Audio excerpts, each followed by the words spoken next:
Calling Mully Haugh. home with their 3 kids. Call to pay 670 the score, 104 the 3.3 the score. Interest rate consumer loans and 2 401k loans. Team Hartford loan officer Cindy Piazza helped Jordan and Jackie pay off their debt, eliminated their stress with the Team Hartford Fresh Start Debt Consolidation Refinance, which saved them over $12 grand a year. Team Hartford's helped thousands of radio listeners, but we can't help if you don't call 855-563-2843 or visit 56david.com. That number again is 855-563-2843 or visit that website you know and love, 56david.com. Atlantic Coast Mortgage, Equal Housing Lender, NMLS 643114. For many of us, it's happening. Your hair is thinning, your crown's disappearing. Hair loss can feel like identity theft. Well, I've got good news. It's an incredible yet simple one-day treatment that starts regrowing your own natural hair the very next day and is guaranteed to grow for life.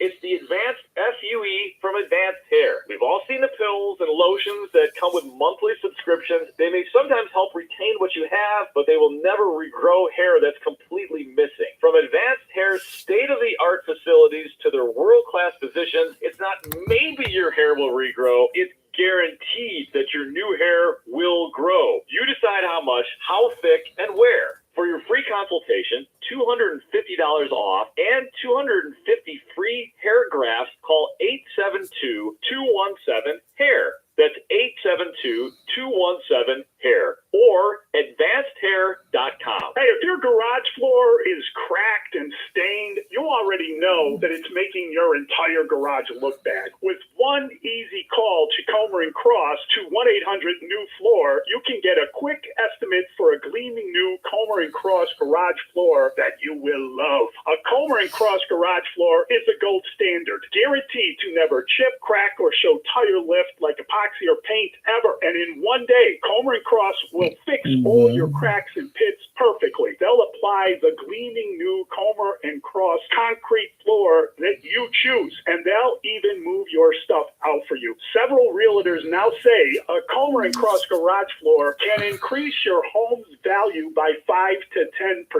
With over 2,000 five-star reviews and 50% off installation right now, why wait? Call 1-800-NEW-FLOOR now. That's 1-800-NEW-FLOOR or schedule it at Comer, COMER Cross.com. The PGA Tour is coming to Chicago.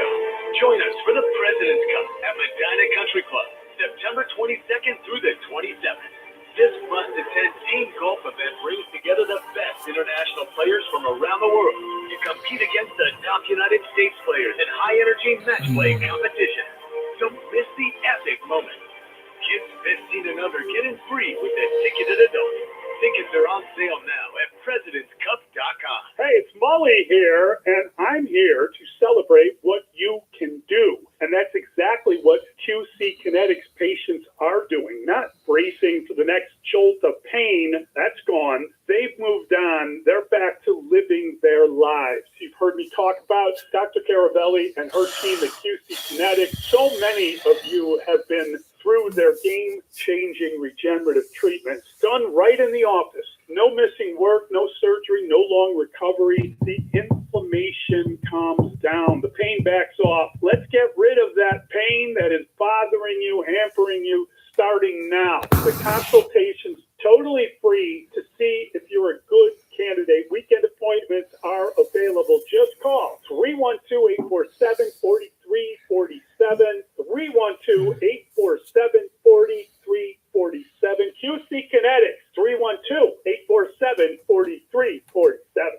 Chicago's Sports Morning Show with Mully and Haugh will be back in 60 seconds on The Score. My name is Whitney Allen, and I'm a widow. My husband, Ryan, died. We never thought we'd ever have to use life insurance, but the unexpected happened. With Ethos, signing up was fast and 100% online. You can get a quote in seconds, apply in minutes, and get same-day coverage. No medical exams, and you can get up to $3 million worth of coverage. I'm grateful we were prepared. Get your free quote at ethos.com/radio. That's ethos.com/radio. Hey, spokesperson, time spent on application may vary. Online health questions required. And the match is about to begin. Most of the team is out with COVID-19, so there'll be some substitutes tonight. What's this? We have an unexpected guest on the field. The dog. Well, they could do and to pay. Soccer season is full of surprises, and COVID-19 could be one of them. If you test positive, prescription medications may help. Ask your doctor if they're right for you. Learn more at PfizerForAll.com. Sponsored by Pfizer. This is the official radio home of the Chicago Cubs. Listen to every game here on Sports Radio 104.3 The Score and always live on the free Odyssey app. Broadcasting live from the Hyundai Studios. Presented for you in part by your local Hyundai dealers. WSCR, WSCR FM and HD1 Chicago, and Odyssey Sports Station. So you're just basically fucking doing damage. Scoreboard update. Score Update Studio brought to you by AlmostFreeTeam.com because confidence should never cost a fortune. White Sox back in first place thanks to a Sam Antonacci walk-off two-run single in the bottom of the ninth inning. And the White Sox beat the Guardians 6-5 Monday night with the win. The White Sox and Guardians tied atop the AL Central team later on tonight over at the rate. Cubs washed out in New York against the Mets. They get the game in tonight. I'm sorry. Like, basically you're saying, fuck you. Monday night starter. I said I'm sorry. Okay, that's it. Will be part of the split doubleheader against the Mets on Wednesday. No clarity yet if he will be game number 1 or game number 2. We do know that tonight is the NBA draft. We know our Bulls are picking 4th and 15th overall. The Bulls have also gotten a new big man, part of a 3-team deal. Julius Randle goes from the Timberwolves to the Nets. And the Nets, they send over center Nick Claxton to the Bulls to be part of that deal. Local guy made good. Ayo Dosunmu signing a 5-year, $112 million contract extension to stay with the Timberwolves. Giannis Antetokounmpo and Bobby Portis leaving Milwaukee, heading to Miami. Miami sending 3 players and 3 future number 1 draft picks to the Bucks in return, including tonight's 13th overall pick. There is behind-the-scenes action for Illinois to maintain the Bears. Bears rookies, they'll report to camp July the 25th. That's July the 28th. Local boy made good. Is that something they say all the time? Team USA won't play again until Thursday, but lots of big names scoring big goals. The offensive lineman Lionel Messi, you heard Mully from talk about Indiana, earlier, becoming the highest Pat, whatever his name is. Local boy made good. Local boy made good. Scoring twice for France. I'm a fucking local boy made good, you dumb fucks. Goals in the NHL draft. That's on Friday. The Blackhawks hold the 4th overall pick. The Hour brought to you by Cars for Kids. Where the Bulls gonna pay? 6 with Mully Haugh, where we debate the top 6 sports stories of the day and then open it up to you, the Chicago sports fan. Call us at 312-644-6767, or you can tweet your thoughts at Mully Haugh. Pick 6 with Mully and Haugh starts now. What was your biggest takeaway from the White Sox first game in the Guardians series? And are the White Sox a different team at home? $22.5 million a year? Let's sure hope so. They were struggling on the road, and they're very good at home. They've been here at home. They really could have. That could have been a hell of a lot easier. Let's be honest about it. It could have been a. I'm delighted they won. They're going to take my call after. But they got a really good pitching performance. The pick 6. I want them to take it before. Meltdown. And I am worried they're going to do the whole Grant pick Taylor. 6. It's 6:04 a.m. He looked very This takes a half an hour. Not. I'm going to wait for a half an hour before they actually talk to me. And then they'll put me on hold for another half an hour. A little bit disconcerting to see him struggle. See, you can't have some intern picking up the phone on a separate line in a separate room, say, what's your name? What you talking about? Type, put you on hold. See, this is where the fucking disrespect for the fucking caller. Whether it's intentional or not. It was rough. Lack of consideration. But they ultimately got it done. And they got it done against a pretty good closer. It was good to see. Sam Antonacci, this wild statistic, becomes the 3rd rookie with a walk-off this year, because Tristan Peters is a rookie, and of course we know that Montgomery and his debut had a walk-off home run. So that's 3 that hasn't happened since 21 when they last made the playoffs. So it's a good thing to see the rookies rally and come back and win that game. And, you know, that's really what matters. But I would say that it was, you know, it was just by the hair of their chin. You would like them to have an easier go of it, but I feel like that was a really important win to get against that team. Just having read some of the Cleveland stuff from the day before, where they were talking about like, yeah, the White Sox, they're a good young team. We knew they were coming around, you know, patting them on the head a little bit. So it was nice to see the Sox actually win the game. Statement win for the White Sox. To your point, Mully, it shouldn't have been that difficult. You got out to a 3-0 lead. Could have been more. It could have been more. Anthony Kay was really good, but threw a ton of pitches.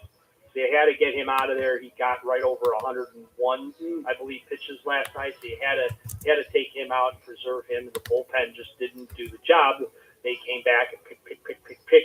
You know, but boy, Antonacci, you know, talk about a guy who stepped up a couple. You know, he got them. He broke the tie at 3-3, and then has the game winner at the end of the night. Place absolutely packed, from what you could tell on television on CHSN. I have not been more entertained by. I mean, I'm a Cubs fan. That's not a breaking news item or anything like that. I have not been more entertained watching a non-White Sox Cubs game, and I can't remember how long. I mean, I was with that game. I watched every single pitch of that game, and it had you. I mean, there were moments I'm like, what in the world are the Sox doing? Was waving Wendell Kim over there at third base. Guy was nailed at the plate, but then the replay, I don't know about you guys. This is the time to talk. That replay was wild. And then the end of the game is wild with the same. The ump says they're reviewing all of it. Yeah. Blocking the plate, did the ball beat him? Was the tag applied? I actually thought when the White Sox earlier in the game, Acuna, the play where he was called out. Yeah. I thought the ball actually left the catcher's mitt.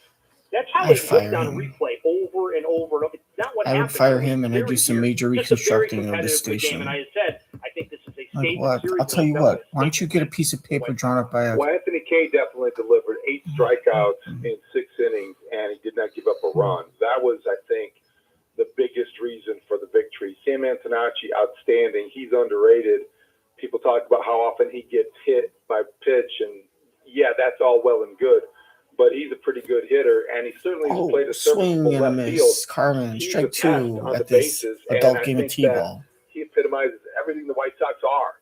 They have just a lot of grindy guys, and the guys who are just going to do whatever is necessary to win a game. And they are more like that at home. Maybe they're more relaxed. I do think, like, they feed off the crowd. They're young, and they're excitable, and when you see a crowd like they have been getting at home, they respond to that, and that's why they're one of the best home teams in baseball. 25-12 at home, 15-25 away. They're 2 different teams, but when they are playing in that ballpark, they are one of the best teams in baseball. And so, it's in that context. You kind of look at the series. It's a lot of fun to see them beat Cleveland, a team that has had their number for several years now, ever since the Jose Ramirez decking of Tim Anderson. That record since that moment has been bad. So maybe this is the beginning of something. If I were Will Venable, who pushed the buttons again last night in the right way, Randall Grichuk, 3rd pitch hit home run, that was a big, huge move and an important run. I would flip-flop Grant Taylor and Sir Anthony Dominguez. I think when you look at the numbers that CHSN had broken down, when Sir Anthony Dominguez is pitching in non-safe situations, he's been better than in safe situations. And I think now is the time to recognize that, do something about it before it's too late, and give Grant Taylor the chance to establish himself as the closer of this team. It's a really good question, obviously a question So you're being nice to me because you think that is the voice I'm of like Jed Hoyer. He joins Mully and Haugh special at 9 this morning. like I have Are a there any disability. negatives to the Cubs having a second straight rainout? Can a bad bullpen benefit And you just from believe rest? anything It will anyone be tells bad when it returns, but it'll be rested.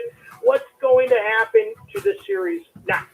Well, I think we're going to see Edward Cabrera tonight, and that will be something that you'd like to see him have a dominant effort. You'd like to see him be the guy he was the first couple starts of the season and the guy who inspired as much hope and you thought you were getting from Florida, because since that point he's been mediocre and he's been a guy that has had his share of injuries or issues. Hi guys, my name's Carl. I'm a Bulls fan. Hey Carl. Tonight. The extra rest will benefit the bullpen, but I don't know if it will help them be any more effective. They'll just make sure that they don't have tired arms. You know, I don't know what the the hell layoff, that means. if you want to look at it, you wonder, hot hitters, they need extra time off. Pico Armstrong is hot as any hitter in baseball. That's why he's the player of the week. And you look at his month, I would have to look at, when was the last time the Cubs had a player this dominant in a month? When you look at all of the stats and all of the categories he has filled, how far back do you have to go? Is it Sosa-like back in terms of 1 month of this kind of production? It's historically good. And so I hope that this doesn't cool him off, because the Cubs need this series. We're talking about National League Player of the Week yet again, right? Just another week at the office for PCA. I did hear the afternoon show talking yesterday, amazed that PCA was still 14th in the voting for the All-Star. Come on, Cubs fans, let's go. Shut up. They used to say, come on, Cubs fans, let's go. I don't think let's start rigging the votes. Fuck that. Much better, but rest can't hurt. He doesn't deserve to be an All-Star because he's been hot the last 3 weeks. Again. And so Shota was supposed to pitch on Father's Day. He should be an All-Star because he had yesterday.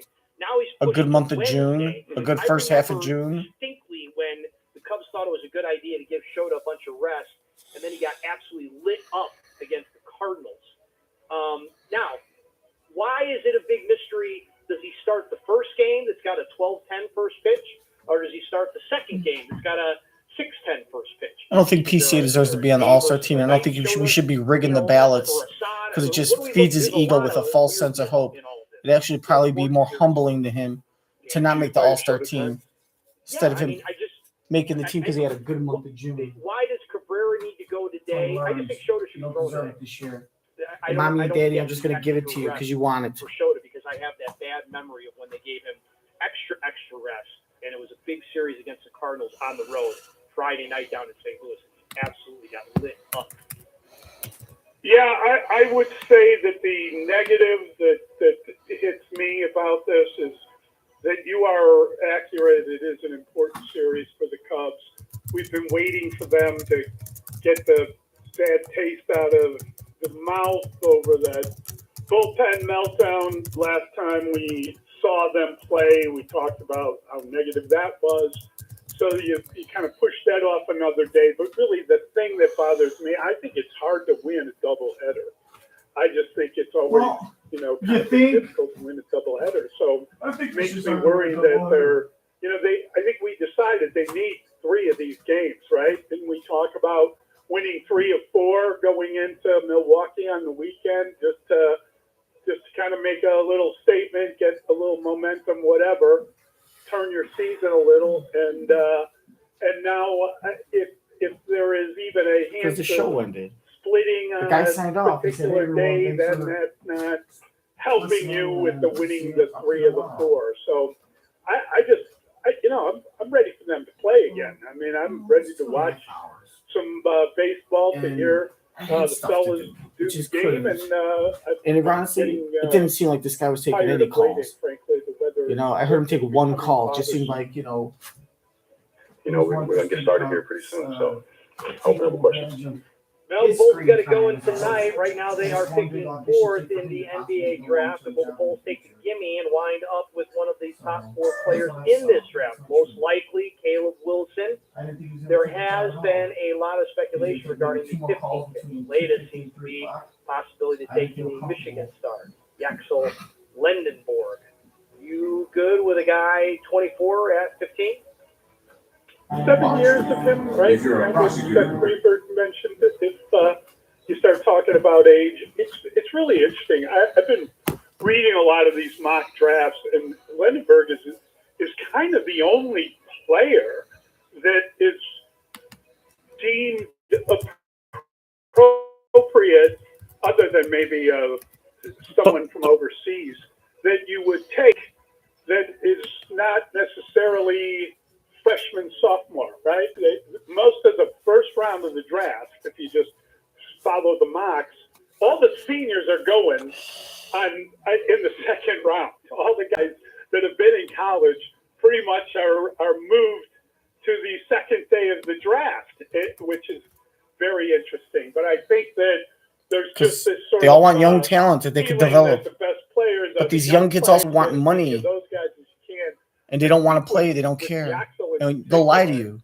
The thing that he does that you can't really measure is he is a really excellent defensive player pretty much at every position on the floor.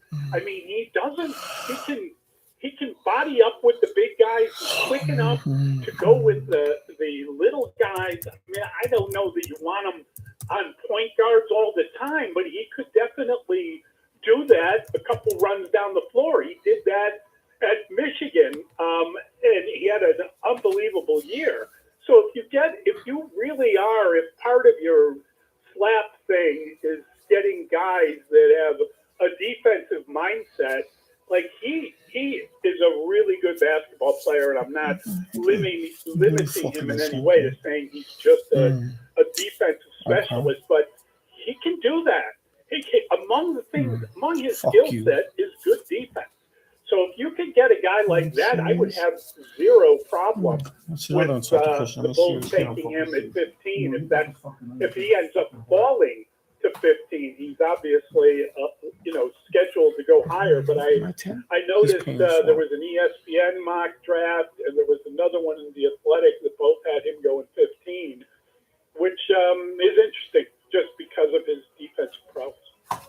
Yeah, this is going to be really interesting. I said it before, I'll say it again. I have not been looking forward to an NBA draft in a long, long time, and I can't wait. Like, this to me has like NFL draft vibes to it because of what the Bulls, because they have the two players, two guys. We don't know what they're really looking. Right. And they make that trade that we're going to talk about. They made a trade last night, and he's a guy, but he's a body, and the Bulls really haven't had a rim protector in a long time. And a guy that you and I, Mully, I'll speak for you a little bit. I think that's okay. Cam Boozer seems like the safest pick, but would have been so typical of the Bulls in the past. I'm reading a guy I really respect out of Yahoo Sports. He's got a case why he should be number one. Right. He thinks he should be the number one pick. Yesterday, Seth Greenberg told us that the kid from Kansas should be number one. Yep. So this thing could get really wild. Now, I think when he says he looks like Caleb for North Carolina. The number one pick that everybody thinks is going to be. Yeah, I don't think he gets past 2, right? But No. If Boozer went 1, and all of a sudden, is there a chance that Peterson could be there at 4? That's wrong. Right? I mean, it just could get absolutely wild. No. I think what Kendall Gill meant. Looking at mocks like you are, Mully, one guy, Cameron Carr, they're talking about a wing out of Baylor, but he's super thin, and they're worried about him getting beat up in the NBA, which is why the guy mentioned in the question is a really interesting pick. He's 24, and I think he's got an NBA body already. Well, if you have the opportunity to pick Yaxel Lendeberg and he's still on the board at 15, you get that pick in as quickly as possible. You run it up there, change your mind, because that will be luck going your way and the basketball gods smiling on you. Lendeberg is going to be an outstanding pro, maybe quicker than some of these guys who were teenagers, or maybe just easier to predict because he has grown into his body. He's gonna be getting, and maybe a good pro, be a lower ceiling, if you will, but you will like what you get because of his overall skill set and his readiness to contribute. That would be a tremendous victory for the Bulls at 15 if he were on the board. I think the most overstated thing and detail about him, if you're lucky enough to draft him, will be the age. Seth Greenberg is exactly right. If you get 5 to 7 years out of a guy at 15, you're going to be very satisfied with that career and what he brings to your organization. We'll get into. You don't want a basketball player playing until he's 29. You get a player that you necessarily will be disappointed in, but I do think that there are scenarios that you want to try to avoid if you can, or you hope to. See, this If you're sucks. Bryson Graham. So that will be an exciting night tonight. Like, but on the phone, you can't really ask him questions and have like a 5-minute back and forth. You just got to say your comment. If Lenneberg is not there, I like the idea of a wing. And I do wonder if last night's trade, getting a center, a rim protector, and then if you add a power forward, if you get your 4 and you get your 5 on consecutive nights this week, I think you might need to go guard or wing at 15. No, you go best available. You asked me the same question last year. See, I can't even tell him that. The Greek freak who now will I can't even go into that because that's going to – they're not going to give you 10 minutes to – First big trade under Bryson Graham, the move that gets big man Nick Claxton from the Nets without giving up much more. Why the fuck would you want to draft a guy in the 15th pick and be happy with 5 years of service? Comparison to the Giannis Antetokounmpo blockbuster. Well, I think the Bulls definitely did themselves a solid here. They got a starting center without giving up anything but salary cap space. This was a free agent signing, the equivalent of. This was somebody that you are adding without subtracting anything of substance. They, for bookkeeping purposes, they had to trade Mogay to the Timberwolves because of the 3-team configuration. But this is Nick Claxton coming to the Bulls in a way that now answers one of the more pressing offseason questions. They have a starting center. What happens today may complement or build around that, but good for Bryson Graham. This is the beginning of free agency in all reality. Who's Mogay? I think it does pale in comparison to the blockbuster that will change the complexion of the Eastern Conference. I do think the Heat got the guy they wanted. You never underestimate Giannis. He will be 32 in December. The Bucks get 4 players, and I do have respect for all of them involved because when you look at the guys that they're getting and the way that they're going to be able to be utilized, Tyler Hero. This is a lot. Tyler Hero, 20 points. He's a stat filler, yes, but he's going to be a guy that is there. I think he's going to contribute in a big way. Ware, Jaquez, and Shakashonis, the first-round draft pick out of Illinois, who's only 20. This is a very good trade for a team in rebuilding mode like the Bucks are. So I understand you have to give up a lot. Tyler Hero, he's just a stat filler, but he's a good player. He's going to be a good guy. I'm going to throw a little bounce pass. Ass kissers, just ass kiss everything. It's like they're not allowed to speak negative about anything. I love this move. Unless it's a Chicago sports team rival. To me, is a solid caliber starting center. He fits the acronym, the SLAT acronym. He's athletic. He got the limp. Athletic. I mean, if you look at highlights, he can block shots. Something that I can't remember the last time the Bulls had like a shot. Can't believe we'll be on hold for an hour before. Joakim Noah days. You're like, so I love this move. Now you have a starting center. It fits kind of your mold. I think it was kind of funny though that with that trade, it did help the T-Wolves get Ayo. So I was like, I feel like the Bulls kind of helped them get Ayo. But overall, when it comes to this, I love it. And you got to also, like I said in the opening segment, that Giannis is now going at least out your division, still in the conference. But now you don't have to worry about playing him more than once. You're playing kind of some young, up-and-coming guys just like you guys. So you and the Bucks are kind of even right now. So that kind of helps. You're not one of the worst teams in that division. Yeah, I kind of think of it as kind of a solid B. I don't think I'd say it's like a phenomenal move or anything. This is not a free agent signing. The only thing, and along those lines, I don't know that there's anybody that really wants to come to the Bulls. I mean, you thought why not? Well, they might be able to get a new organization. Ayo back because he might want to come back, but that's only because he's from here. He's in a much better situation, and the money was fantastic for him. So congratulations to Ayo in Minnesota. He really earned it. But as far as Nick Claxton is concerned, he's not only a rim protector, he's like a rim runner, okay? So that's a good thing to have with your team, and it kind of says to me that they're gonna be keeping their point guard. They're gonna keep using Giddey, and I think that he's got pretty good hands, and he'll be able to catch the ball when Giddey gets it to him. So I kind of like the move. The only thing it costs you is salary cap. And so instead of having all that $60 million, you're just repeating. You've given up some of that because his salary is so high. But were you going to be able to go get someone to do this if you weren't going to draft someone to do it? So I think it frees him up a little bit, and it's a really solid move, really good move. Okay. All right. Good.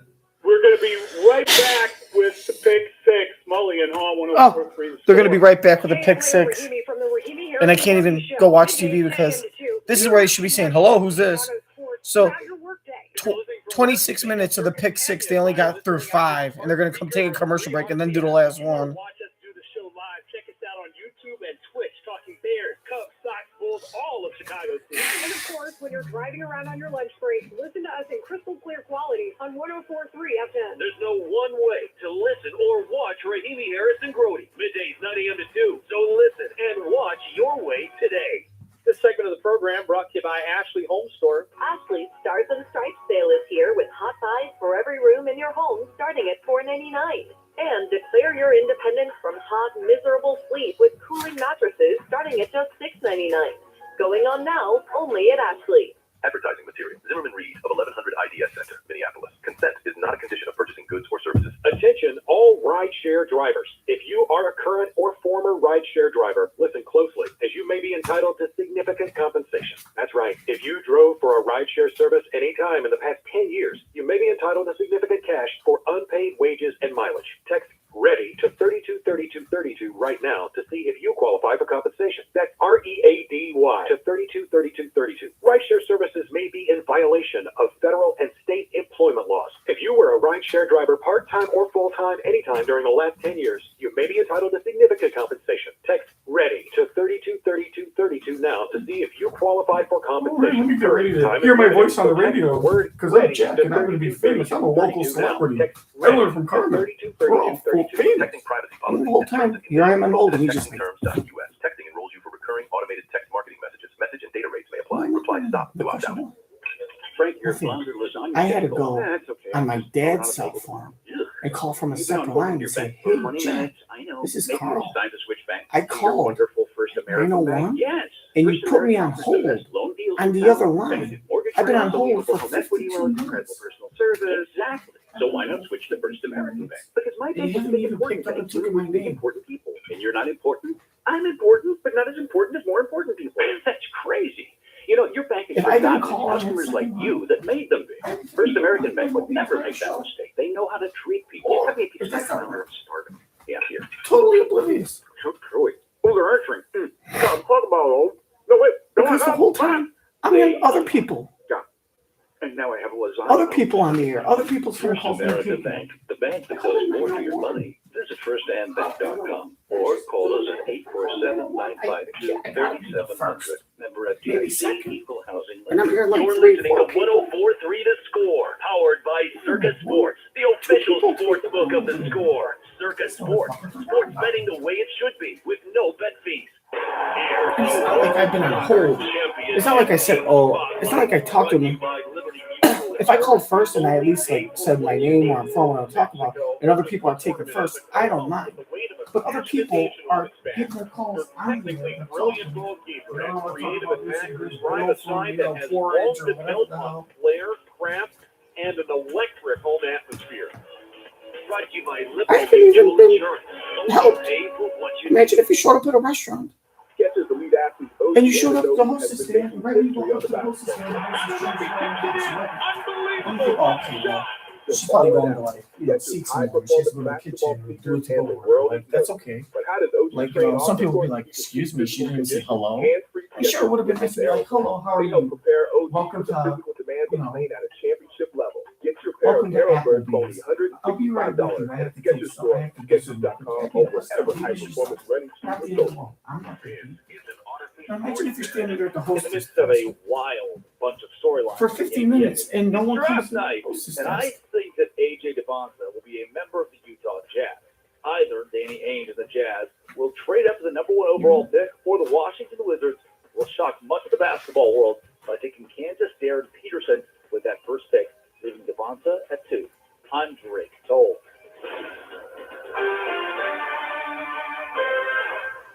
You're listening to Mully Haugh back in 60 seconds on The Score. Vehicle safety starts underneath. That's why the pros choose Napa for undercar solutions that stop safety issues before they become costly problems. Go further with complete repairs that restore stopping, steering, and stability. Then grow your business through trust and repeat visits. With premium rotors, pads, struts, and wheel hub assemblies, Napa has everything you need to keep undercar under control. That's Napa know-how. What happens when you see other people walking in the door? Allstate knows your home means everything to you, and you'll do anything to protect it. But you not said just with any they're protection. You want insurance that'll be there for you and your family when you need it most. And that's what Allstate's been doing for over 60 years.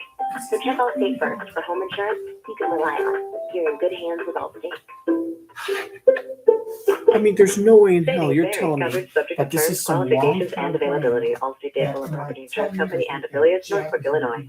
This segment of the show brought to you by AlmostFreeTeeth.com. Confidence should never cost a fortune. Welcome back to Pick 6 with Mully Haugh on 104.3 The Score and the Odyssey and iHeartRadio app. I have a question for all of you. Plenty of questions coming for Bruce Levine, 725. He spent the day over at the Ray. He talked to Kyle Teal, and what did you think of Kyle Teal's season debut? Why do you think the White Sox originally had Teal batting third but moved him to fourth during pregame warmups? How many games per week should Teal catch? Yeah, that is an excellent question, the second part of it. I think he's got to get into form. He just looked like a guy that hadn't played in a while. He didn't look like he was as comfortable as he will look, especially at the plate moving forward. Is that I think that I think I would probably play him 3 times a week at catcher, and let Drew Romo play the other 3, whatever it ends up being. But I think I would want him to catch probably 3 games a week. I don't know that I'm going back to back with him.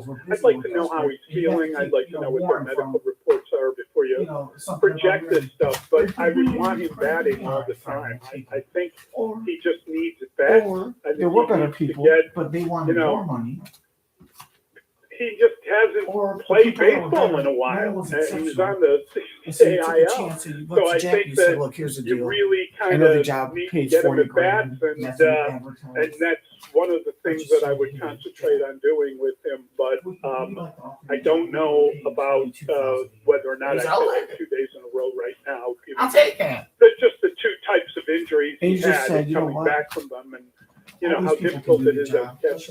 Yeah, that's a good point. It's tricky, but I guess the question back then, the pushback or the follow-up would be, if you were going to bat Teal every day and not catch him every day. Or maybe you just offered like $23,000 a year, like a shit salary. Sitting Andrew Benintendi, all the top people you roll want, the dice and put Benintendi out in left field, but then what do you do with Antoni? These are all like these are big problems, right? I think I hate to do it, but because I think Benintendi's the greatest in the but I got to get this guy at bat. Right, but here's what I don't understand. If I don't do it, I work overtime for free. Like, why in the world is he batting third or fourth yesterday? Yeah. The Sox catchers have been batting like 180 combined, right? And they definitely weren't batting third or fourth. I wouldn't have had him any higher than 7th last night. And that's just added pressure. He struck out 3 times. Yep. That's the part. Somebody would have to explain to me, why is he batting third or fourth? Why isn't he batting 7th or 8th last night? He had 5 hits on Friday in AAA Charlotte. But you, Dave, it's 5 hits in a game. I'm just saying, you asked the question, I'm giving you an answer. They believe that he's one of the best hitters. But that's so different. They do believe. They believe he's one of the best hitters. And you put one of your best hitters where you think he's going to get the most at bats. The baffling thing was moving in from 3rd to 4th. When they release a lineup and you're like, oh, wow, he's batting 3rd, he's catching. They do the interviews and stuff, and then all of a sudden he's batting 4th. Is he sick? Is that what happened? Did somebody come up with a new metric? Because it was very strange. And as it turned out, it was a stroke of genius. Because Will Venable pinch hits for Andrew Benintendi, the 3rd hitter, with with Randall Grichuk at that time. Randall Grichuk's home run, his third pitch hit homer of the season, leads the majors, is the reason they were back in the game. So it worked. Kyle Teel looked slow with his bat speed. He looked like he couldn't catch up to a major league fastball. That guy was pitching. They definitely, there are extenuating circumstances, and you can look at it. But I think he's going to catch probably 4 to 5 times a week. That's why he's here. They have to be very careful. How he feels today will dictate probably the course of that answer. I also believe that he was a guy that it's hard. No, that's not going to work. He has a strong personality, and I think that you want to embrace all that he brings your team and your clubhouse. And I think that's part of him being in the middle of everything is him catching. You see him; he goes out to the mound and he puts his hand on the shoulder of the pitcher. Yes, and he's like engaged with everybody. You want that leadership because this is who he is as a young player, as a young leader. We just have forgotten in the first 2 months of the season what he has meant in the way they put this team together. He's the center of everything. Yep. So it's going to take some patience. He's going to get his timing. I think all is going to be well, but I would catch him between 4 and 5 times a week. They have questions. Maybe they should be able to have those questions answered. Which news report Monday was more newsworthy pertaining to the Bears Stadium saga? A Porter County, Indiana official publicly questioning the tax burden for the Hoosiers if the Bears do come to Hammond, or the political... How much? Pick six, 36 minutes? Do we seriously spend a whole hour?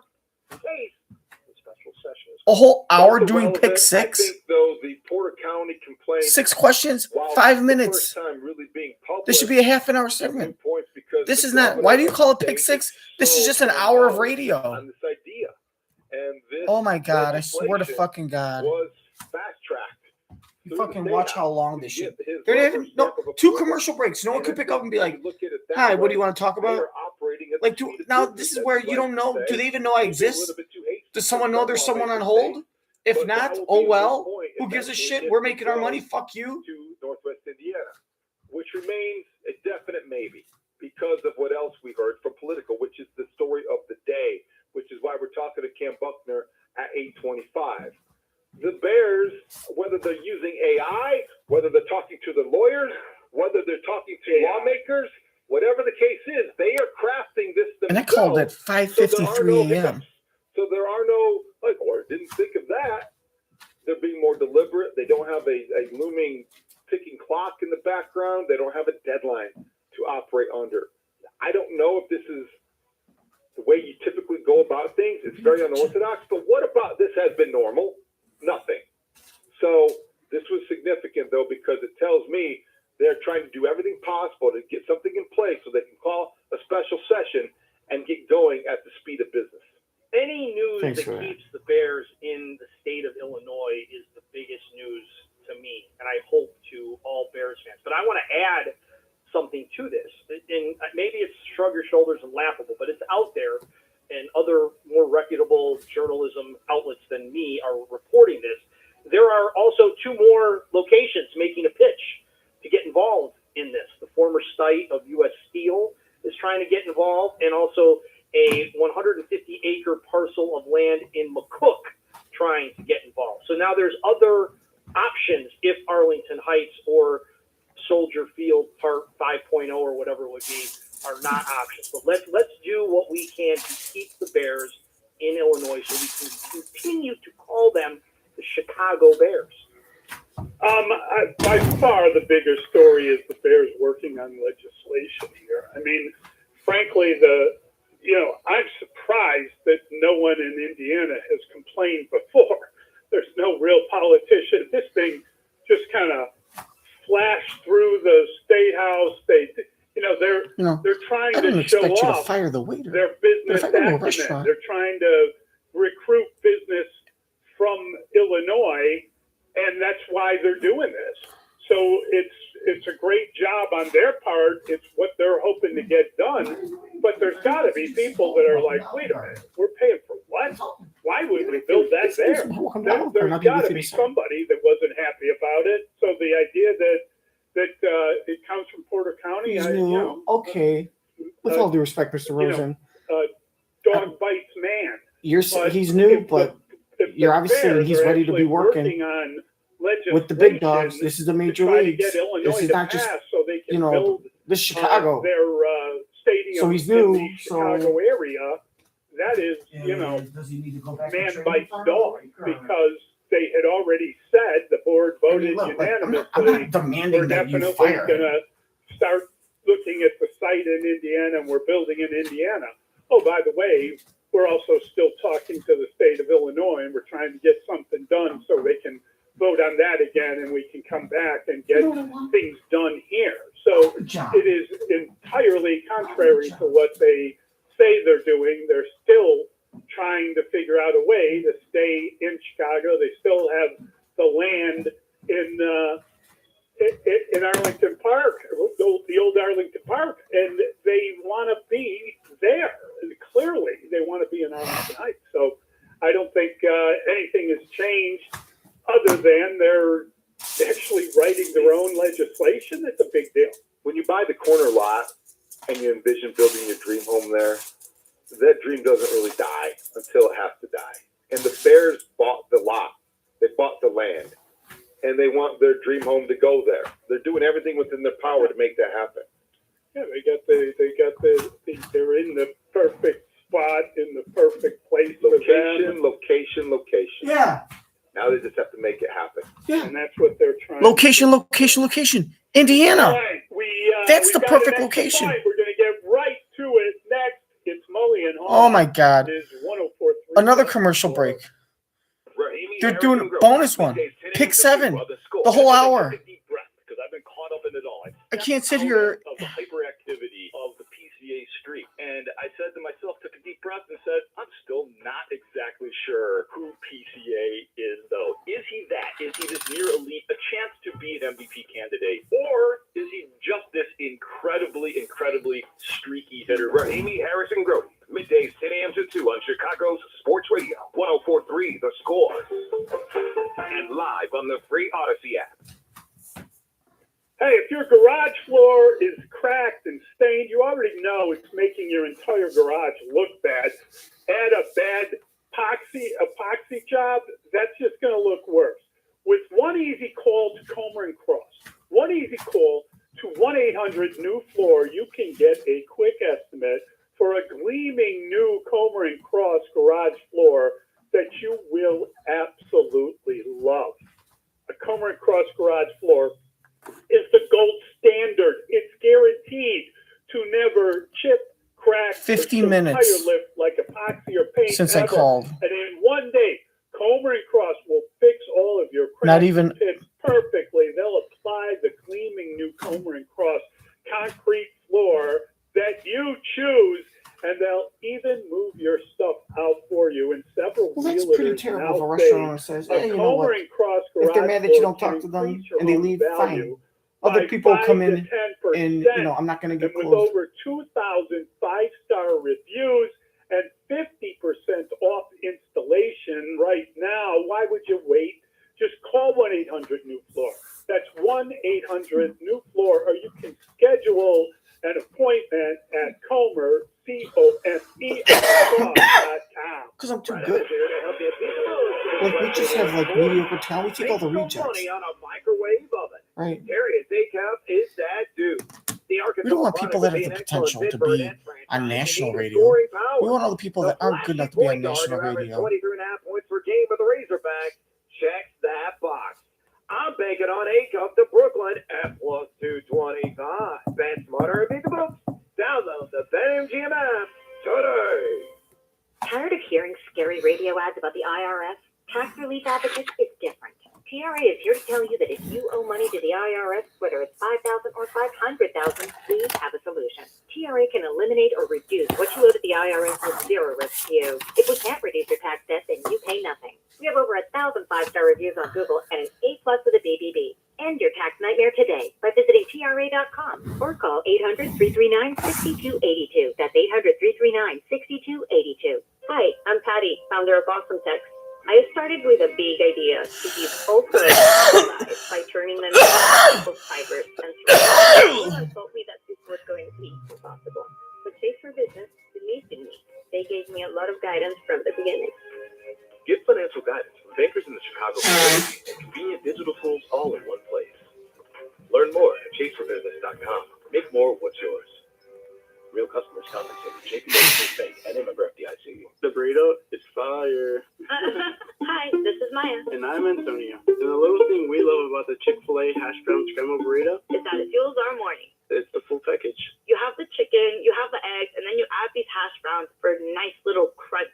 The chicken's always nice. It's crispy, it's juicy, and the cheeses, they melt together in a Which came first, the chicken or the egg? Well, now the answer's both. Order the Chick-fil-A hash brown scrambled burrito and Simply Orange Juice on the Chick-fil-A app today. Real guests pay for their See, testimonials. Chick-fil-A just missed an opportunity. You know that big Which came first, the chicken or the egg? 80% water, right? It doesn't clean as well. 80% water? Well, I guess it's both. Which came first, the chicken, A, the chicken, or B, the egg? Well, the answer is C, both A and B. Chick-fil-A, freshly squeezed orange juice, and chicken potato egg burrito. With what? How about make a chicken aioli? Paper clean. If it's got to be clean, it's got to be Tide Pods. Water content based on the leading bargain liquid detergent. The IRS just lost thousands of experienced agents. Unfortunately, your tax debt didn't disappear with them. Right now, the IRS is understaffed and overwhelmed.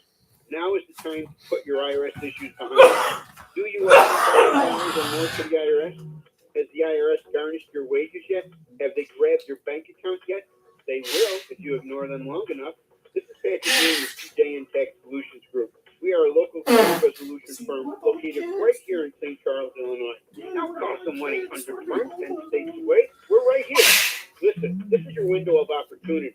Our tax resolution team knows exactly how to leverage the chaos, but you need to act before the IRS regroups. Call us now. The IRS is in disarray. We are not. 630-415-5296. That number again, 630-415-5296. Or just Google, I want the Or if you're going to IRS make me work with off Jack, my AF. I'm going to be, Did you know that maybe one in turns four me into men a character over that's 40 have low testosterone? funny, But 100% but I'm going to be of them roasting get it him. all back and feel like I themselves again can't and pretend energetic. that he's They smart. work to tailor their I can't CRT pretend that plan to he's every man intelligent. to get his levels back And I to where can't they need to pretend be. that he's So got every common patient can sense. feel great, I can't look pretend that I great, like and him. live I their can't. best lives. They can help you get your energy. I can't focus, and successfully. drive back. They I even can't work with pretend most major over the insurance air providers. that I like So head to Jack and think he is a synergetics.com and get smart, your free entertaining testosterone person test. That's and successfully synergetics.com. sell it to the listener. There's just going to be this mundane tone of voice where you're going to tell like, yeah, Bill Cosby, great. I'd love to work with him. Thank you. Service associate at a dry cleaning shop. Yeah. Hi. I'm here to pick up my food. Yes. Go. There must be a mistake. This is too small. It shrunk a whole lot. Look on the bright side. Now you have a suit you can give to a child. For sponsored jobs. This is what happens when you don't sponsor your job on Indeed. Next time, get matched with quality candidates with Indeed sponsored jobs. Visit Indeed.com/hire now and sponsor your job today. This is the story of the one. The one who keeps multiple buildings running smoothly day after day. Plumbing that flows, HVAC that hums, cleaning supplies that keep surfaces sparkling. That's why she counts on Grainger. With easy reordering on 24/7 support, Grainger helps her keep the products she needs on hand. So shelves stay stocked and buildings stay ready. Call 1-800-GRAINGER, click Grainger.com, or just stop by. Grainger, for the ones who get it done. Set up this extra point. It's time for the extra point with Mully Haugh Fuck on 104.3 The Score. All right, what happens when the Bulls pick fourth tonight, and what is the outcome you might least expect? And how plausible is that unlikely outcome? I think in Chicago, there's a feeling, a growing sense, a consensus, if you will, that Caleb Wilson is going to fall to 4 and the Bulls should pounce. And there's going to be your building block, your foundational piece to the Bryson Graham era. And I frankly hope that is the case. I hope that happens because I think that he's a tremendous asset on the court for reasons we've established, we'll continue to talk about. And off the court, he's somebody that you can envision maturing into a leader, a fun guy, a good Bull, and a fan favorite. That said, buckle up because you talk to people, as I did yesterday, there's a sense in Chapel Hill that Caleb Wilson, talking to people yesterday, might not be there at 4. They're getting strong indications that there are other teams that might be sandbagging it, kind of not showing the true intentions, but behind the scenes, giving him the indication that he might be drafted before the Bulls are on the clock. If that's the case, then Boozer. Oh, hello, Darren Peterson. If Darren Peterson falls to the Bulls, that will be the one that makes me the most uneasy, frankly. Even though he might have the most talent, I don't know about the consistency of his motor or his approach. I would be better. I would feel more comfortable with Boozer. If somehow Devonta falls to the Bulls, and I don't think that's plausible. That's the most unlikely scenario, but you can't get there fast enough to get that pick in. The Bulls are going to end up with I think a real strong, impactful player as a rookie. Yeah. I hope that it's Caleb Wilson. And in 5 years. The most unlikely outcome is that they take my guy, Darius Acuff, at number 4. I don't think that's going to happen, but that's what I would recommend depending on who is left at number 4. Kendall Williamson, Kendall Gilson. I hope Caleb Wilson falls to the Bulls. Patrick Peterson falls to the Bulls. Intrigued by the it's not falling. Of the guy when they're projected 3 and 4. I mean, falling. How much is I hope they're available? And that is Darren Peterson. But Seth Greenberg, who I have a ton of because 2, 3, and 4 are all wrapped up in one. Very nonchalantly, he could go number 1. And if you 2, do 3, and believe 4 that he can are all go wrapped number up 1, in you one. want to get involved in it, want to make an investment, okay? Darren Peterson is a 13% chance to be the number 1 pick. So if you were to invest $100, you get $725 back on calcium if you were to do that. I mean, it's wild. And I just think the top 4, it's crazy. But the safest pick is Boozer. Here's what I'm hoping. I'm hoping if Boozer is there at 4, that they then do what I had suggested and go Acuff. I don't think that's going to happen. David's shaking his head. But to me, I want chaos tonight. I want Peterson or Boozer to go number 1, and let's see what happens. Yeah, I don't agree with that necessarily. I think you take the player who falls to you out of those 4 players. I seriously hope it's Caleb Wilson. I have hoped that for a long time. If you get Peterson, if he's the guy that falls to you, you run that card up. You double speed it. Are you kidding me? If you get the guy who might be the best actual player in the draft, you don't worry about character. I mean, these are always things you got to be aware of, and you got to. GMs can't even judge character on an 18, 19-year-old. He is really an incredibly raw, excellent talent, and you got your work cut out for you. Tiago Splitter. You got to be a father figure, and you got to figure out a way to offer the man a lifesaver, throw a shoulder 65 around, minutes, an no one's arm around addressing. his shoulder, and that's your job now. Yeah, shoulder. There you go.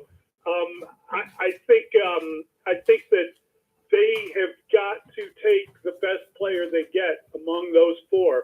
My fear, and it's just me, I'm not a huge Boozer guy. I worry about his game. I know he does everything excellent. He makes no mistakes. And I know there are people who think he's the best player of the bunch of them.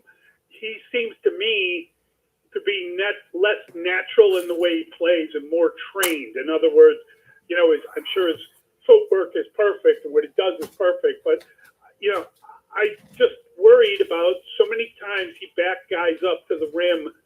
Or do you say, oh my God, that guy's been on hold for 45 minutes. I forgot to pick up. And they're like, oh. And instead of picking up, I'm so sorry. You just kind of like, I'm just going to not pick him up the whole time and wait for him to hang up, and then it'll disappear. If he falls to them, you run up and you take him and you keep it going. I want double time with the envelope. It's going to be exciting, and so will the Scores NBA draft coverage. Starts tonight. Gabe Ramirez, Chuck Swirsky, live for the Bulls draft headquarters at the Advocate Center. Wall-to-wall reaction to whatever the Bulls do in round 1. Watch the show starting at 6:45 tonight, exclusively on YouTube and Twitch. All right, we got a lot of people who already want to check in, and we're going to open up the phone lines, and you can tell us what you thought. I called in at 5:53. How good it was. It's 6:54, and no one's even called and took in my name, and you're going to open up the phone lines. The Cubs didn't play. All of these conversations. Comments on Kyle Teal. What did you think of him? I don't care. What do you think about going to Indiana versus maybe writing your own bill. Let's write a bill. Let's do it today. And Bulls, tonight, draft. Who's your guy? Okay. I'd love to tell you if some at fucking producer would pick up the phone and take my name after being on hold for an hour. 767. It's Mully and Haugh, 104.3 The Score. Now another commercial break. Now that he said the phone lines are open, so this should be definitely someone's picking up the phone and saying, "Hi, who is this?" Come by and say hello if you're in the area. Don't give me this. There's fucking 5 other people that called before you. And so once someone goes on the air, then you're going to come to me and wait in line and say, "Hi, who's this?" So you can't keep people on hold for an hour without even like acknowledging them. Wager place in Illinois on the Circuit Sports Illinois app. Circuit Sports, sports betting the way it should be with no bet fee. That's Friday with Spiegel and Holmes at the Broad Stop, right here on Chicago's Sports Radio 104.3 The Score. Tonight on the Chicago Sports Network, Miguel Vargas and the White Sox host the Guardians in the second game of the series. Watch 2 of the American League's rising stars continue the push toward all-star status. Start streaming today at subscribe.chsn.com. Chicago Sports Network, full stream ahead. This segment is sponsored by It'sNotAGameIllinois.com. Right, turning left at this light. Whoa, almost missed that motorcycle. Close call. They're easy to miss, so I better look twice for motorcycles or it could be game over. Start seeing motorcycles. It's not a game. Plenty of sun to start the day, but cloudier this afternoon, a high of 75. Weather brought to you by Duke's Mayo. Welcome to Duke's Mayo country, where the mayo is so smooth and creamy, it makes every bite better. Duke's Mayo. Look for the yellow lid. From the FIFA World Cup to competitive business environments, grand ambitions lead to game-changing achievements. At Bank of America, we're there to support businesses at every step, providing insights and expertise to help you gain an edge. He shoots. He scores. What would you like the power to do? Explore winning business solutions at BofA.com/gamechangers. Bank of America, official bank of the FIFA World Cup 2026. Cold deal days are right on time. Summer arrives and suddenly you need She's one of the best. flip-flops that That's like survive saying the you're cold one of the pack. best. A bath towel that isn't secretly your beach towel. Get up to 50% off at Kohl's and Kohl's.com. Plus daily deals, and instant cold cash. Now the only thing left on your list is having fun.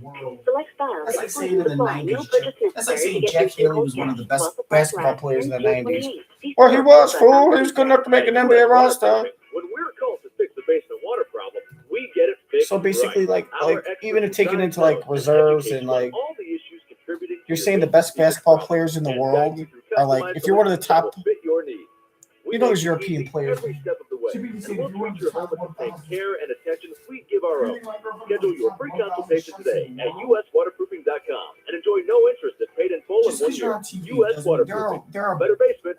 tremendous chefs Celebrate America that just have no interest in being on TV.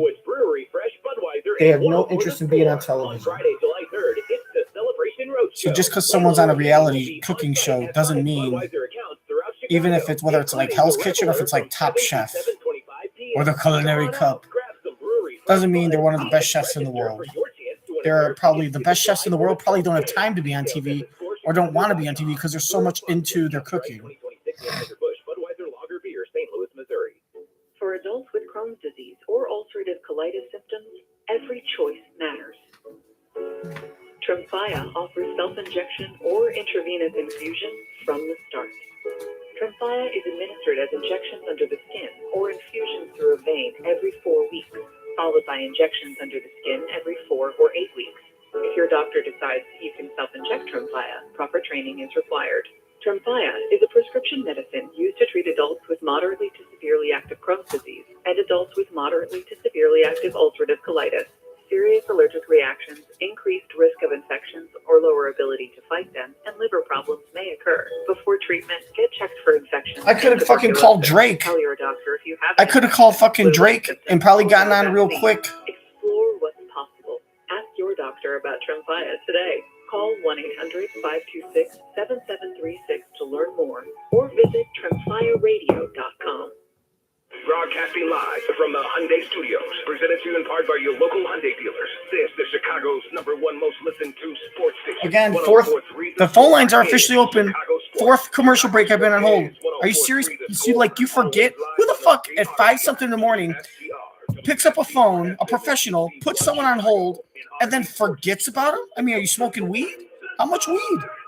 I smoke weed too, but to the point where you're just fucking forgetting shit 60 seconds later? Should never cost a fortune. Walk-off two-run single by Sam Antonacci, and the White Sox beat the Guardians 6-5 Monday night at the rate. With the win, the White Sox are 40-37 and are tied atop the AL Central with the Guardians. So first place remaining on the line tonight over at the rate. Tonight, 5:35 pregame.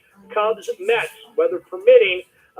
Cardward Cabrera will be throwing for your Northside baseball team. Rained out Monday night. That game will be part of a split doubleheader on Wednesday. Both games right here on 104.3 The Score. 1:10 first pitch and a 6:10 first pitch for games 1 and 2 coming up on Wednesday. It's actually a 12:10 first pitch. 12:10 and 6:10 first pitch right here on 104.3 The Score. And we do know that Shota will pitch in one of those two games on Wednesday. PCA, your National League Player of the Week. He hit .550 last week. And Jed Hoyer joining Mully Haugh at 9 this morning. With the fourth pick in the NBA draft tonight, the Bulls will select. Well, we'll have to wait and find out. They also have the 15th pick in the draft. Big trade news. Ayo Dosunmu, he was involved kind of, sort of. No, he wasn't. With a 5-year, $112 million contract. He had an extension. Because they shipped off Julius Randle they signed him that. to the Nets. The Timberwolves are involved in that. And then the Nets sending Nick Claxton to your Bulls. All this according to Shams Charania. The biggest story, Giannis Antetokounmpo, Bobby Portis heading to the Heat from Milwaukee. The Bucks get 3 players back and 3 future #1 picks, including the 13th tonight. There is Illinois officials reportedly working behind the scenes for a new deal to keep the Bears right here in Illinois. World Cup continuing. Team USA won the other day against Australia. They'll play Turkey on Thursday. This hour of the program, it is brought to you by Vasectomy Clinics of Chicago. Sam Antonacci.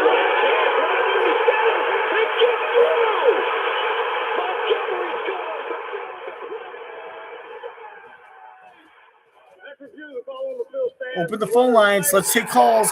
And now 7 o'clock. Still playing clips.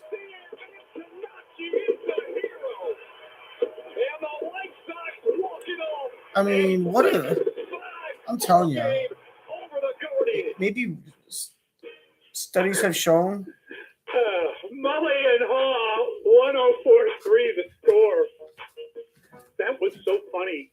The way they ran after him, the way they were all running like all over the place after that game. It was just so enthusiastic and so much fun. It wasn't funny. If it was funny, then why aren't you laughing? You know what?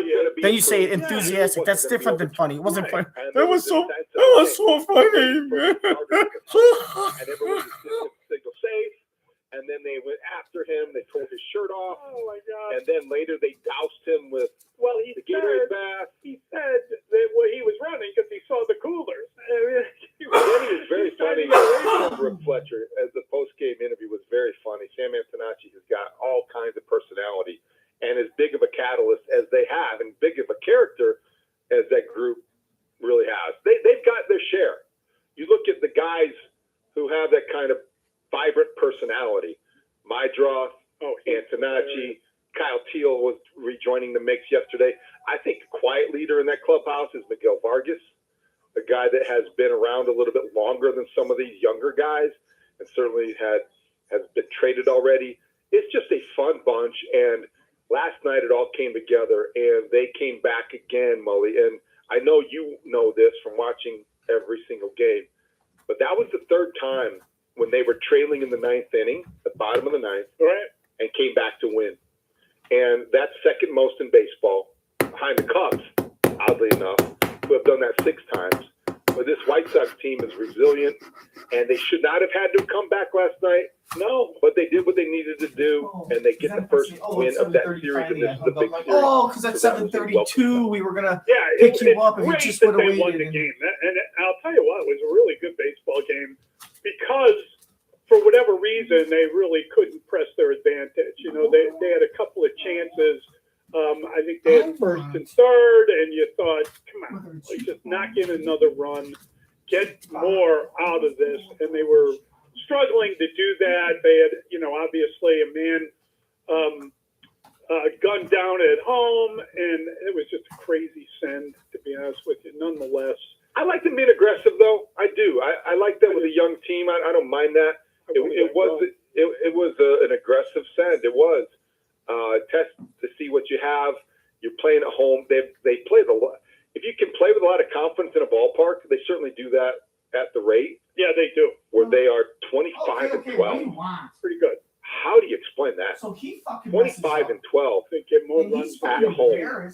Yeah, I know, but it is uncanny to be 25 and 12 at home and 15 and 25 away from home.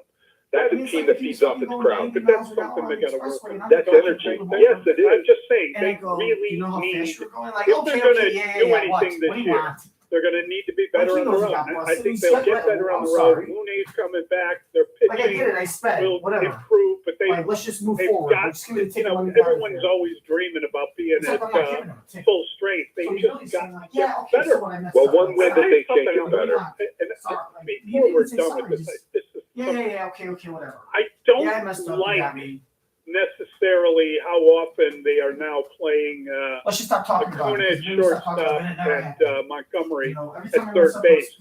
There was a play, might have been the second play of the game, where there was a pop-up, Montgomery is going, and all of a sudden he realizes that Acuna is calling for it, and he has to get out of there because, of course, the shortstop is the captain of the infield, and what he says goes.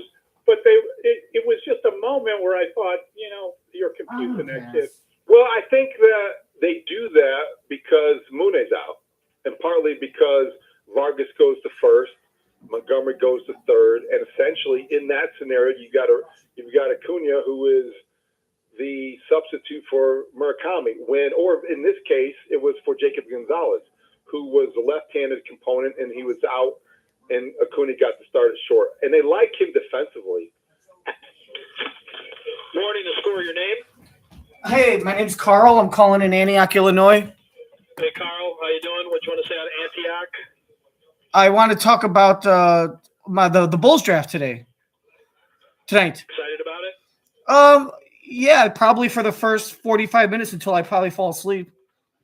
All right. What do you think? What do you want to do, Carl? Well, what I want to do is not exactly what I predict they will do. I'm concerned about Caleb Wilson. What I'd love to see them do, you guys were talking about, like, you know, most unlikely things. I'd love to see if there's a way we could actually trade down and get 2 of the 3 guys from Michigan. I think I don't think the Bulls are anywhere close to being a real contender, and we need to build up equity. Keep up that good energy for me, okay? Okay. Tonight, because both guys' arms will be a little bit tired, and maybe they'll give them the night off.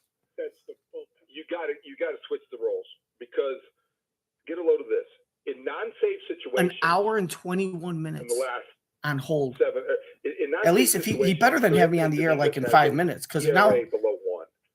But in his last, I'll tell you, I like the fact that he's like, oh, you're doing good stuff. Stop. Let's start rolling. It's like we're rehearsing and someone's got good stuff. It's like, hold on. And you tell your cinematographer, start rolling the camera. He's good. He's in the zone. So let's keep that energy up. If they had somehow lost that game last night, and they came close to losing that game last night, and that's what happens. That's what happens with producers and that happens when I call the other station, ESPN 1000 is sometimes when they say, what do you want to talk about? Well, you know, I'm pissed off that this linebacker did this, or I'm about to have the center fielder wasn't paying attention. You know, there was and they start giving their call to the producer. And then when they're on the air, the producer got the good stuff. And now I'm just repeating myself. Like, yeah, as I was telling your producer, I think this and this and this. Like, you get it all off your chest. And then deep breath. And then when you're on the air, you're like, yeah, I think that. Then you sound like you're at a library. Cleveland last night is, oh, no, you don't. we're going to win the game, and we win it. And then you have this great moment.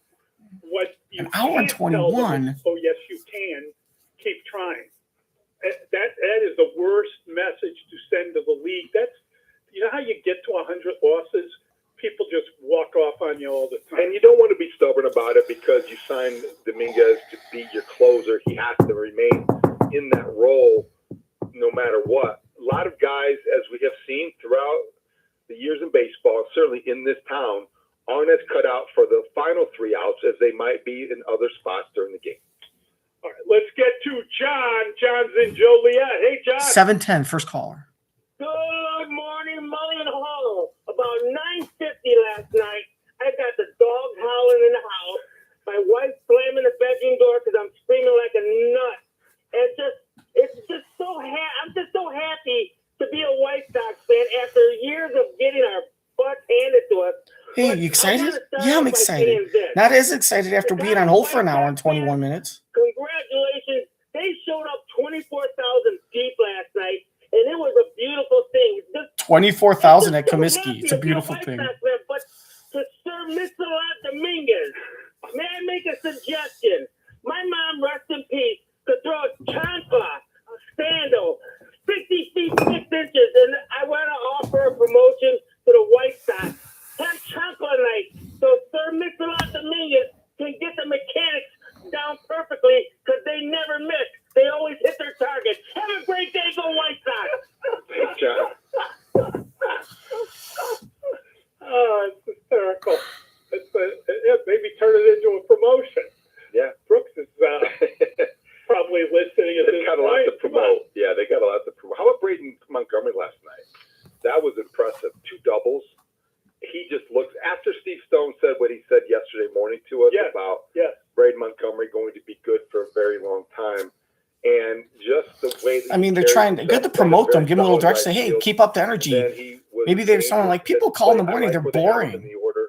I think people feel like they're not allowed to be energetic and to be funny.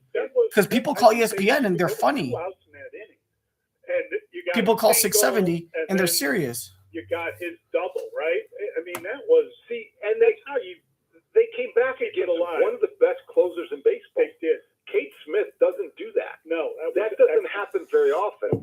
This is going to be like, they have to win the series now because you get the first one like that. You steal it, essentially. You come back and you beat one of the best closers. You get the walk-off hit. You've got the momentum, if it means anything, and you're playing at home. You've got to win this series now. You gave it up and then you grabbed it back. Yeah, but but you did it against, as you say, one of the best closers out there. And I felt bad because, Jacob Gonzalez, they had second and third, and then he struck He's been on out. hold for an hour and a half and no one even set talked. up the final at bat for Antonacci, but that was a tough spot for him, and he was so mad at himself for striking out. But it's okay because you had a hero behind you. And Anthony Kay has settled in very well as the number 2 starter now. Came over and last night did it again, and he has been, I think, more consistent than some people might have expected. Maybe I'm not giving him enough credit, but he went 6 innings and struck out 8. He was in command, and they needed that. And some starts mean more than others. They're not just all the same. And last night it seemed to have a little bit more weight to it, the way that he performed and came through when they needed him. But don't you think that Sean Burke is kind of their number 2 starter? I mean, I don't know. Davis Martin is guy. I don't know. Burke had a really good outing last He did night. last weekend in New York against the Yankees. I still think he's a little bit more up and down than Kay has been. Yeah, Sean Burke, to me, I don't think that. I think he's got the stuff. He's got the stuff. I think he lacks the consistency. So I would say, Martin, Kay, Burke. You look at some of the other possibilities in the minors, and Noah Schultz, he's going to be coming back soon. So this buys you another start, and it makes you hope that he can come back and maybe contribute. And when he does, he'll be in first place. Carl is in Antioch. Hey, Carl. Hi, my name's Carl. I'm a Bulls fan. Hey, Carl. Thank you. So here's what I think about Caleb Wilson. All right. I think I heard Kendall Gill say that he reminds him of being a young Sean Kemp, and I don't see anything with that. I see a guy that is very skinny, needs to put on weight, and plays against very, very mediocre college talent. When he's playing against 25, 28, 30-year-old guys, I don't know if he's going to get bullied around. I've heard he can shoot a three. I think everyone can shoot a three. I don't think the Bulls are in any position to be trying to win soon. We are so far back. I think the way to go is to build equity. You got to start long-term success. You got to start realistically thinking, if we're going to win a championship, I'll be generous and say not till 2030. There are about 5 or 6 teams that are just be running all over us. And I think that if we could, I don't predict this is going to happen, but I would want to see them trade down. And if possible, we could trade down to 8, 9, 10. And what? It's illogical.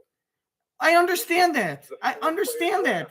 But what trading down, Caleb Wilson is doing this against inferior.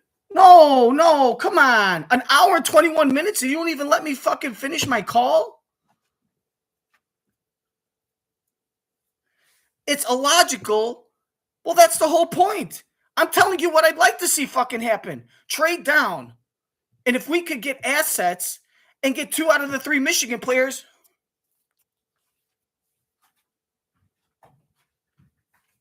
You didn't even let me finish my fucking point. What the fuck?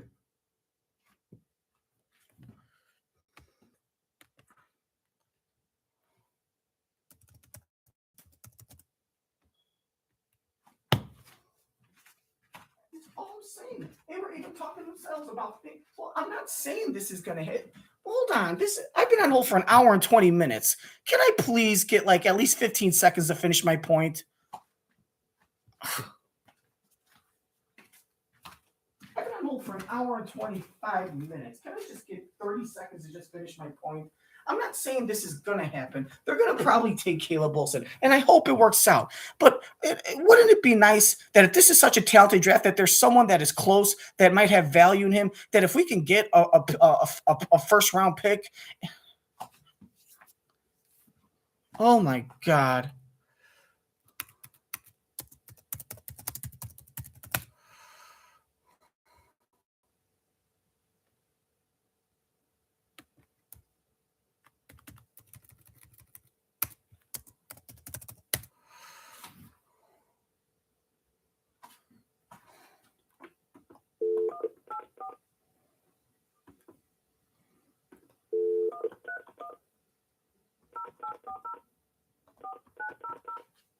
Thank you for coming.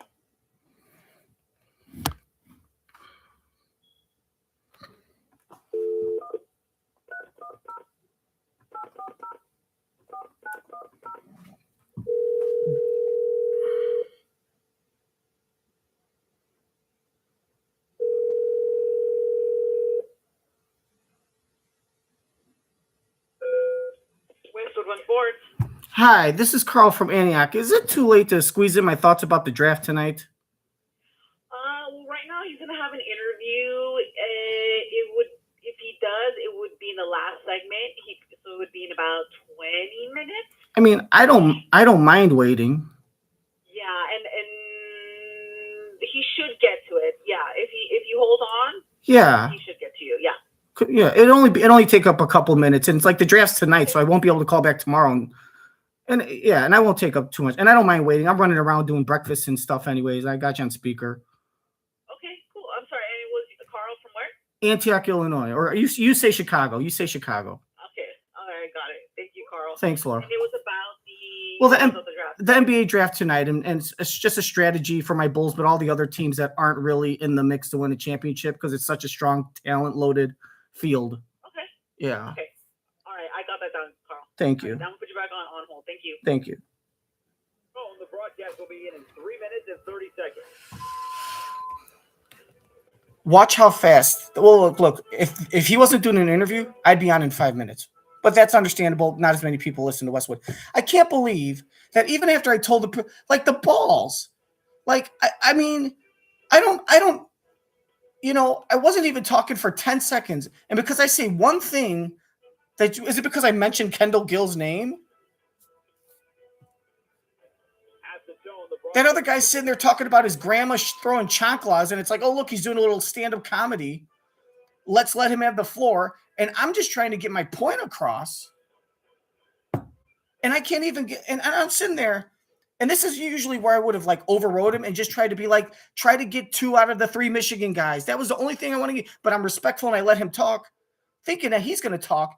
And then after that, you think this and this and this, blah, blah, blah. And then I'll say, and then I'll respond and say, like, I don't think this is going to happen. But if I had a magic wand, it'd be great if we can get, for the future, we can get a first rounder, whatever package, if all these people are so talented, and someone we can get with the 10th pick or the 5th or the 20th pick next year would be a 10th pick. I'd love to get 2 Michigan guys instead of 1 North Carolina guy. I mean, it would have took it 30 seconds at the most, but I let him talk. And then as he talks, he did what Matt Spiegel fucking used to do, is once he talks and talks and talks, then he just hangs up on you. And I didn't even get to my point. It's almost like he's like, no. I personally don't like what you're saying, so I'm going to hang up. This isn't the David Hoff podcast. I think you have a fucking responsibility to fucking be an employee of 104.3 to score. And if they're letting him just cut people off and hang up on him after being on hold, I don't mind. What bullshit? Oh my God. At the Dome, the broadcast will begin in 1 minute 30 seconds.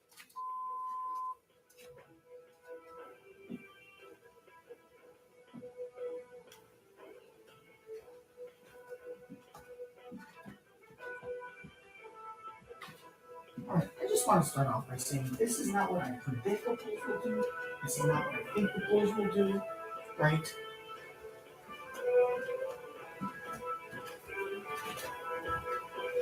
It's almost like he got some trigger in his head that thought this was a prank call, that he thought that I was someone from Wisconsin that was prank calling, saying the Bulls suck, and I was a troll.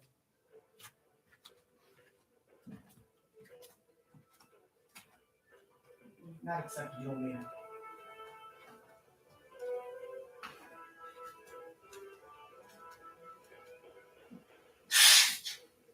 Stations, this is your final time check.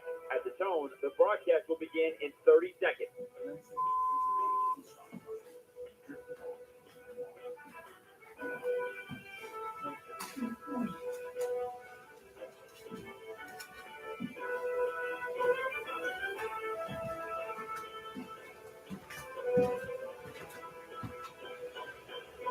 I mean, you're kidding me with this shit.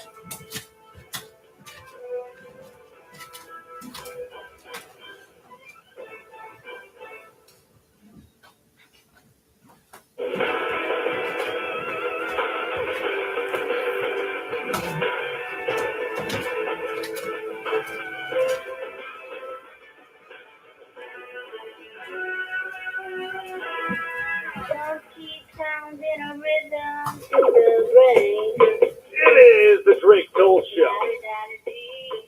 Westwood One Sports, the Westwood One Sports app. Let's see if Drake tries to sneak me in real quick. He won't, but that'd be interesting.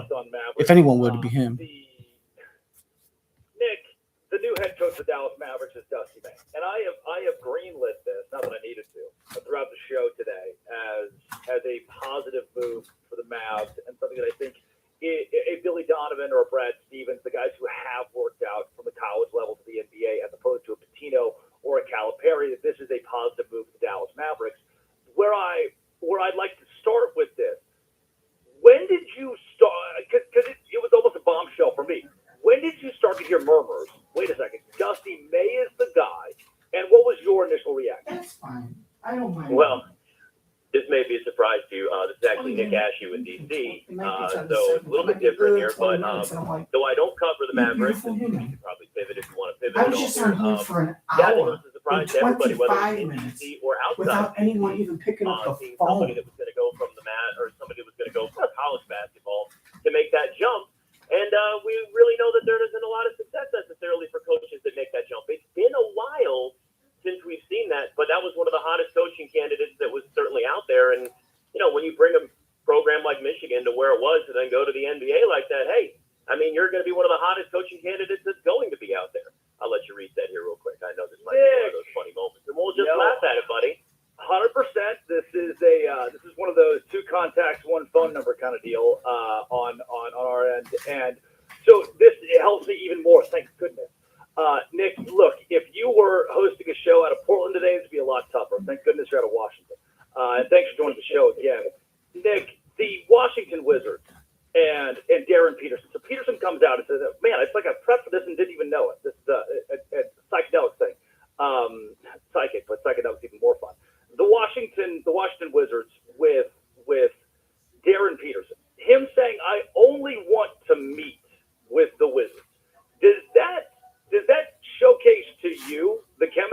good enough for him to be the number 1 overall pick, or is it still A.J. Devonta? So the conversations that I've had with people that are, within the process, let's say, through all this, Peterson is just as much in play as Devonta. And I think one of the big things that's really kind of helped this has been the cleared medicals. Once those came back, it was a different story where it was, okay, there's not a lack of, there's not this concern that the cramping and the creatine and everything that happened in Kansas is going to carry over to the NBA. I get a text from somebody that literally said, that's NBA S, that's college S, this doesn't matter in the pros. Essentially saying that, like, the in and out of games and what went down, as long as the medicals were clear, nobody's really going to care about the Darren Peterson situation and what happened in college. The thing here is like, it's tough because if you're the Wizards have been planning for this for like 2 years. I mean, they've really been tanking for years, but they've actually been doing it with a goal, with a purpose, with a blueprint. And it's, what I always compare on to my show is that, it's what the Thunder and Spurs have done. And, they're behind. They're not on that level. But what they are doing is they're building a team the right way, except for the Trae Young thing. But the issue here now is, like, you've got to make the decision as to whether or not, I know you'll probably want to get to that. But, like, the issue here is that, like, when you look at what Devonta could bring to the table versus Peterson, they both have high upside. They're both insanely talented. And they both could be Hall of Fame players. But the Wizards are in a position where it's harder to take that risk. I kind of compare it to years ago when Charlie Casserly was the general manager of the Texans, and he drafted Mario Williams over Reggie Bush. Everybody thought he was keep crazy. up the energy. Talking to him about it years later. So I'm like, okay, now I'm getting direction from the guy that's answering the phone that, hey, like, be a little energetic. We like that. That's kind of what he's winking at. And then when I do that, and 10 seconds into it, Hawk just cuts me off and then hangs up on me. And it's not like I was going for like a minute straight. The Wizards have to make the decision of, do you take Darren Peterson, where there's high upside? I mean, don't you think there's something a compare little you to Kobe wrong Bryant. with that? That's a big As deal. a station But producer, there's what also you say? the risk of the I public expect perception, more. which matters for a team like the Wizards. Or are you They like, have to yeah, decide good that. job, Hawk. That's what I Peterson tell him. good, but A.J. Like, we don't- Devonta is great. we don't like people Then we really messed up, and that's what gets him fired. Devonta is the guy that's described as you can draft and sleep well at night. Where if Peterson has a better career, but Devonta has a great career, nobody's going to blame you for that pick. They're not really in a position, I think, where they can take that risk. I would take Peterson, but it's not my job. So, like, I'm not the one that's at risk. Darren Peterson has a chance to be an incredible player and better defensively, better shooter at this moment. But can Devonta improve those? Absolutely. But I think the one thing that really stands out to me above all of this, which is why there is this kind of back and forth, Darren Peterson, from coaches to other people that have played with him, scouts talk about this, it's that he's a killer. Like, he's got that mindset of, I want to go after everybody in practice, everybody in the game. People forget that or don't know that because of what they saw at Kansas. But when A.J. Devonta and Darren Peterson played together with, like, Team USA and even against each other, that BYU-Kansas game, Darren Peterson was going after him. And I think that that's something that the Wizards really want to factor in. But ultimately, I do think they're going to go Devonta at the end of this. And that, Nick, the leverage. I've used that word a million times in the last month. If the Wizards want Darren Peterson, with the Ryan Smith, BYU, A.J. Devonta, Danny Ainge, all of that connection, would it not make total sense for Washington to trade to number 2 and grab something extra out of this whole deal and allow the Jazz to take Devonta if the Wizards know Peterson's the guy? You're telling me that there's no chance that someone between I would picks 5 pray for that, and I continue to pray for that because it would be amazing for this team. The problem is that you have Danny Ainge in the front office and his son. If you remember years ago, Danny Ainge was the guy when he was running the Celtics that actually traded back from number 1 to number 3 to draft Jason Tatum. The Sixers traded up, and they got Markelle Fultz. He's smart, and he understands how this goes. But you said a key word there. It's Ryan Smith, the owner of the Jazz, and the BYU connections and getting Devonta to BYU. If he helicopters in at the last minute and says, hey, Ainges, go get me A.J. Devonta. We just have to make this happen. He wants to be here. We want him in the organization. It's a perfect bow on this rebuild that we've had.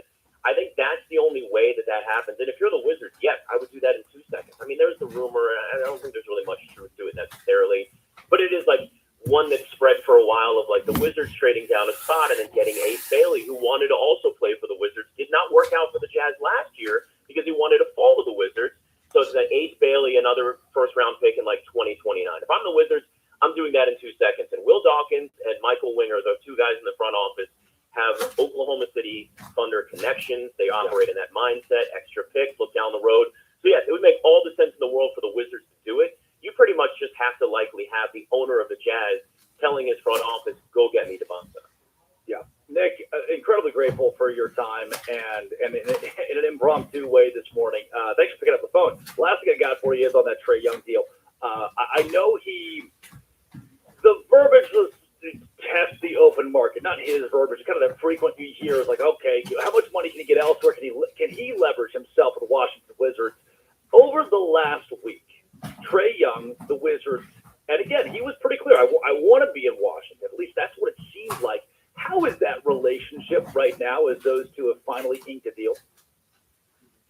I mean, listen, he wants to show that he can be a good teammate or at least repair his image. Now, whether that's actually true is a whole other story. But you saw how it ended in Atlanta for Trae Young. I mean, this is a guy that we kind of knew was on his way out before he was on his way out. I hate the deal. I mean, I really do. I've simmered on it more and more.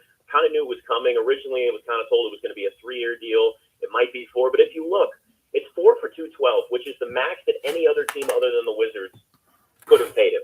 They could have paid him a lot more because they had his bird rights. But since they didn't, it's very clear there were other teams that were willing to pay him 4 for $212, and they said, we'll give you the same deal, but give us some space so we can help build out this roster more. And he took a little bit of a pay cut in that sense. But, I mean, the Hawks were 28-15 once they traded Trae Young. It was a better team, and we've seen what Trae Young looks like with a younger roster. We just had it in Atlanta. Now, the Wizards team is, their young talent is generally more talented, other than maybe a Jalen Johnson that you've got in Atlanta, than, what they have there. But I just don't like this, man. I mean, they could also move him in a year potentially, but it's got to be a deal that another team is willing to take on. I was just hoping that he was going to end up opting in. They'd have really until the trade deadline to kind of decide, is this the guy we want to sign long-term? Does he work with this roster, or do we move him? And then you get something in return, but they don't want to lose him for nothing. You make that trade and you lose him for nothing. That's the worst-case scenario. So they were kind of stuck between give him long-term deal or let him walk, and they decided to give him a 4-year deal. Nick, again, so grateful for you picking up the phone this morning, and I take the next 8 minutes if you'd like. How can folks best follow your coverage of the Commanders, the Wizards? The Nationals aren't terrible. Terrible is the word I'm using strategically here. How can they follow your coverage of Washington, D.C.?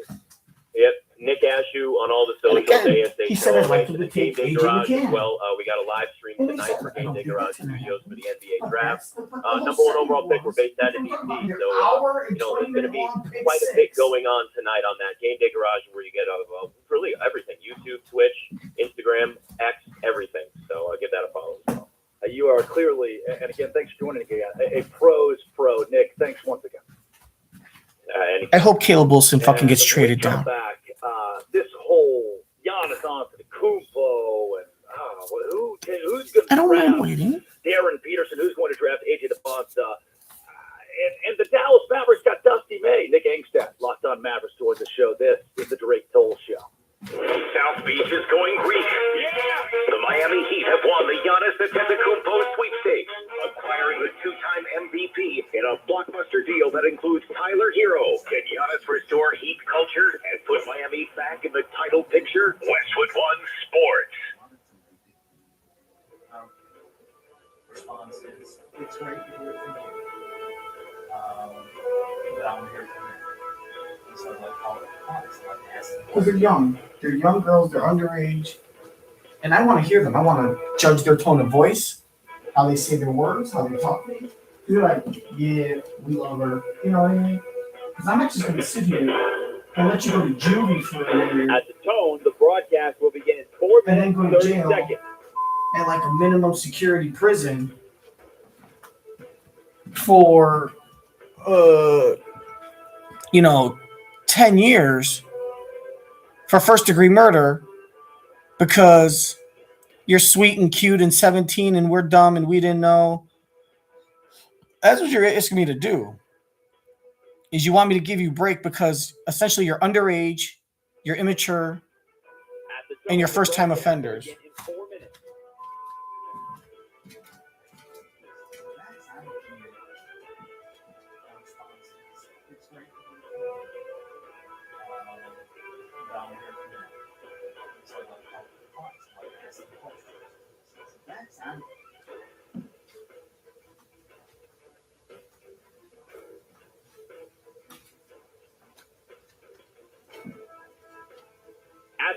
The broadcast will begin in 3 minutes and 30 seconds.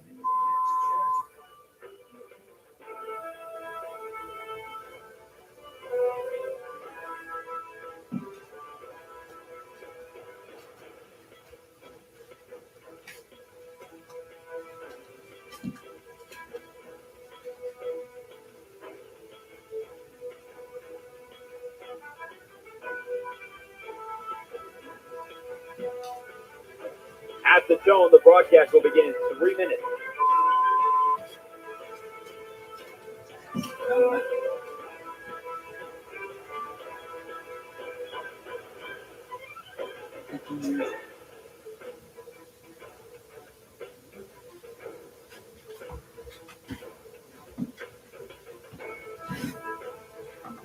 I agree.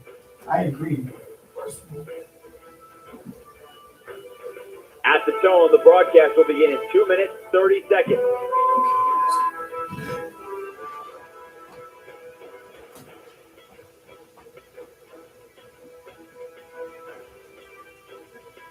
But you still got to speak your opinion of what you'd like to see. But you guys were talking earlier about he wants the one guy from Alabama to be taken. Well, he doesn't think that's gonna happen, but we're just talking about what we would like, no matter how logical it is. Something we just At the tone, the broadcast will begin in 2 minutes.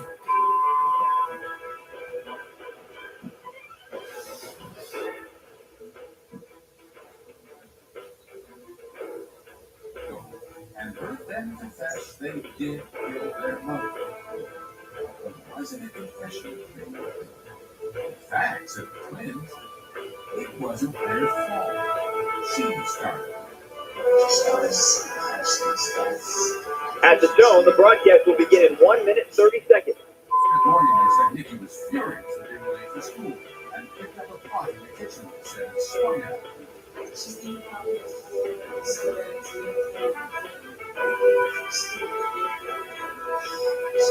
and everything like that. No specifics. She's basically saying she was verbally abusing us. And then she threatened us. You flex your words, you know what? Threaten, and then, you know what? If you're At the tone, the broadcast will begin in 1 minute. She said that to you? She said, we're all going to die today? She made you feel like we're all going to die. So she never said that, but the way she was calling you sluts and whores made you feel like she was saying the three of us were all going to die today.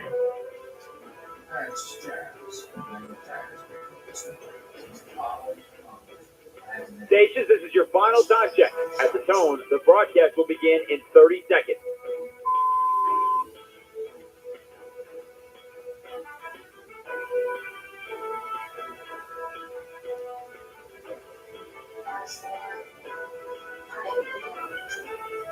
Now that you have a life to live, the top of you to you trying to get the way from work before you have to do that. And in fact, sometimes that's how they think.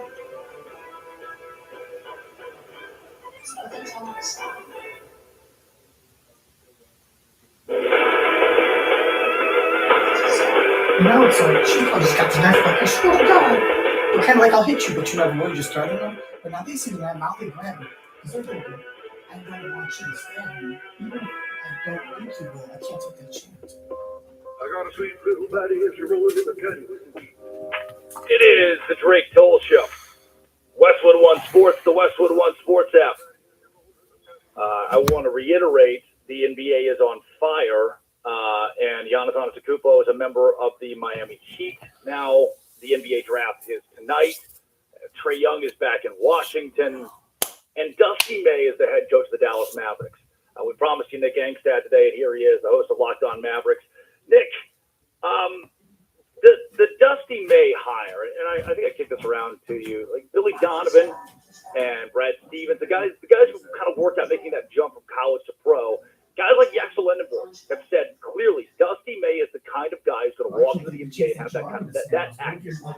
But even before that, at what point is a bombshell to me? At what point did you start hearing Dusty May is the guy in Dallas? In her head, well, I'm not going to stab you. So now Man, we have not heard much. There have not been a lot of rumors in this brand new front office in the site period. Mike Schmidt at the helm, and there was rumors that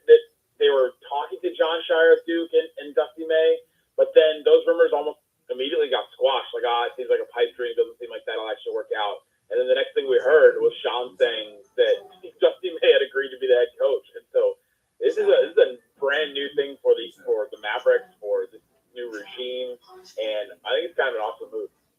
You see, okay, great. Next question. Awesome move. And surely in the last 24 hours, it's a scramble to figure out, okay, all right, Dusty May, hello, welcome to Dallas. What about this? Labels the move. What about awesome? I think he's the type of coach. Hey, Carl, you still there? Yes. Hey, Carl, so I don't think we're going to be able to get to your call because he just had a last-minute guest that he wants to get to, so he'll probably take this to the end of the hour, and then, show's over. Okay. So sorry about that, but I'll pass your comments along about the NBA draft. I hope your predictions are right. Well, it's not really a prediction. It's more of what I would like to see happen. The prediction is that the Bulls are just going to end up taking Caleb Wilson at 4, but I would try. I just don't think it's the best move. And then it evolved, what I would love to see happen. What I would do as GM is try to create conversations with other GMs and hope that there's someone that is more on the cusp of winning, that might be a more valuable asset, and trade that and get future first rounders or second rounders for the next upcoming drafts, because we're so far in the hole. But I don't think it's going to happen, but this is such a strong draft. That's kind of what I think every team should do. That's outside of the box. That's all. Well, if you have time for the other, we have other shows. I don't think the next show doesn't really take a lot of callers, but our other shows throughout the day will probably take some callers if you want to listen throughout the day and see when they're taking calls. Yeah, well. Or just text in the text line, texting some of your predictions. No, well, who's after you is what? Nick Costas. Nick Costas. Yeah, he doesn't. No. I even remember during the weird. NCAA tournament, he always gives out the number, but then he doesn't take any calls. So I don't even know why he doesn't. He talks about himself and gambling all the time. Yeah. And thank you so much, Carl, for calling in. And all right, who's on it? Oh yeah, then there's the Jim Rome. He doesn't do anything. All right, I'll see. Like Abdallah does. Yeah. Abdallah do take callers. Okay. All right. All right. Thank you so much, Carl. Thanks. Fuck you. What a fucking waste of my fucking. It's 7:43. At 5:53, I was totally prepared. When the fucking Bears draft was happening, I called in. I think I called in at like 6. And I was on at like 6:40.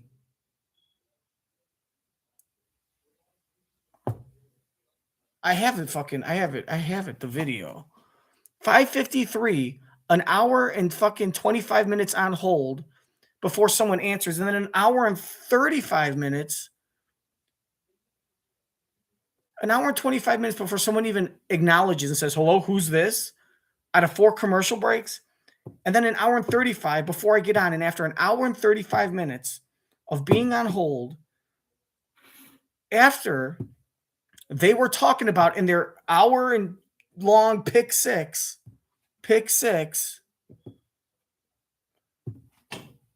where they even brought up situations like what's something that's not going to happen, or what would you like to see happen? Like what's something that's not going to happen that you would like to see? And and I really thought, and this guy says that, he wants him to take his guy from Arkansas or Alabama. I would think it's Arkansas. AJ something. Oh God. What's his name?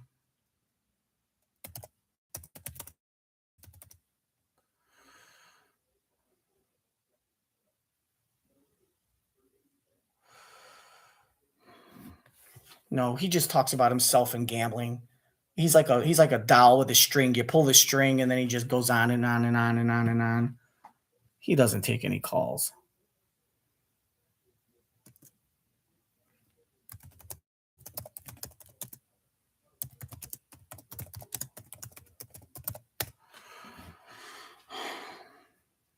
Darius Acuff. This guy said he'd like for the Bulls to take Darius Acuff, or if Patrick Peterson is not available, or whoever he said, he would like him to take Acuff. But then he said that he didn't think they're going to do that.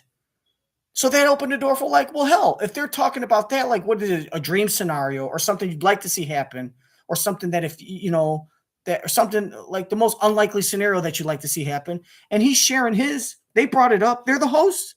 They brought it up. I guess the producer, the guy that answers the phones, gave his opinion. Why can't I give my opinion at but it's an unlikely scenario that I don't think is going to happen. But you were talking about Acuff, and here's my dream scenario that I don't think is going to happen is we get two out of the 3 Michigan guys, and that would require trading down and finding a team that wants to trade, finding a team that values Caleb or Peterson or Boozer enough to give up a first rounder, which if this is such a talented draft where the guy that's the 4th overall pick next year would be the number 1 pick, you're trading up a number 1 pick to get next year's first round pick at the age of 20 or 21. And even if we got to throw in a second, hell, maybe we could throw in 3 second rounders in a conditional 4th or 1st for 2 first rounders, or whatever. But if we are able to draft down and get someone at 9th, obviously we need a draft partner, and if no one's willing to participate with us, then we're stuck at 4. That's just the way it goes. You never know unless you try. So now I got to call in at fucking 10 o'clock. And in case it's the same producer, I got to use a fake name. It's like they fucking... So anyways, if someone is willing to do that, then that's great.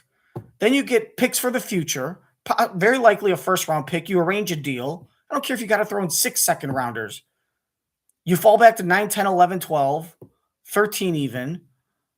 You get a first rounder, and you get a player at between 8 and 12 that in next year's draft would have been, maybe you get someone at 8 that next year's draft would have been a 4. Maybe you get someone in pick 13 that next year's draft would have been a 6 or a 7. You know what I mean? Hell, maybe someone wants to move all the way up from the pick 23, pick 25. You could probably get 2 first rounders. And they're going to jump all the way to 4. You might be able to get 2 first rounders in a second. You might be able to get 3 first rounders if we throw in 5 second rounders. And we get someone in the late 20s that in next year's draft would have been a lottery pick. And we all know that people that are picked in the lottery picks or people in this draft in the 20s can be a Jalen Brunson or Nicole. We already know that because Michael Wilbon reminds us 20 times every Wednesday.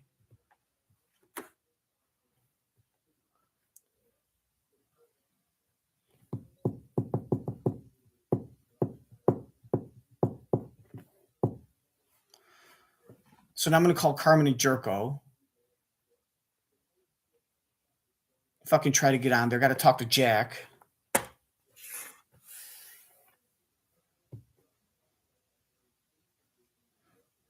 Here's what I wanted. And fucking after an hour and 35 minutes on hold, I get on the air. I get about 20%. I mean, because 20% on my call. He just cuts me off because he just doesn't like it. It's illogical. You know what's illogical is the Bulls taking Acuff with the 4 pick. But your producer says it because that's what you asked. When you ask it, you're basically like you didn't officially say, hey, callers, call in with your unreasonable situations. But what the hell? It's a fucking radio station. Why can't you just let me finish it? And then after I'm done, say, yeah, that's not going to happen. But I just said, I even made it clear. This is not a prediction. I agree with you. It's not going to happen. But all of a sudden, for some reason, at that time, you want to change it. This is serious Bulls analytics talk. We don't need someone saying, I think the Bulls should trade, down to 30 and get 17 first-round picks, 7 first-round picks and ask for cash. And trading down to 8, 9, 10, 11 is logical. You just need someone else that values the player the same way you do. And that's what a GM does. You call. And you try to create a conversation. And if it doesn't work out, it doesn't work out. If you're stuck at 4, you try to get what you want. If you don't get what you want, you settle for what you have. And that's the 4th pick, and you make it work. But I didn't even get into like 15 seconds before I'm just hung up on. Like, is this really like, are you really like sitting there high-fiving Dave? Like, I was listening to that. Good job, Dave. We don't want people coming up, explaining what they'd love to happen for the team that they've been watching for the last 30 years that they had season tickets to, like we to screw them. Thanks, Mitch.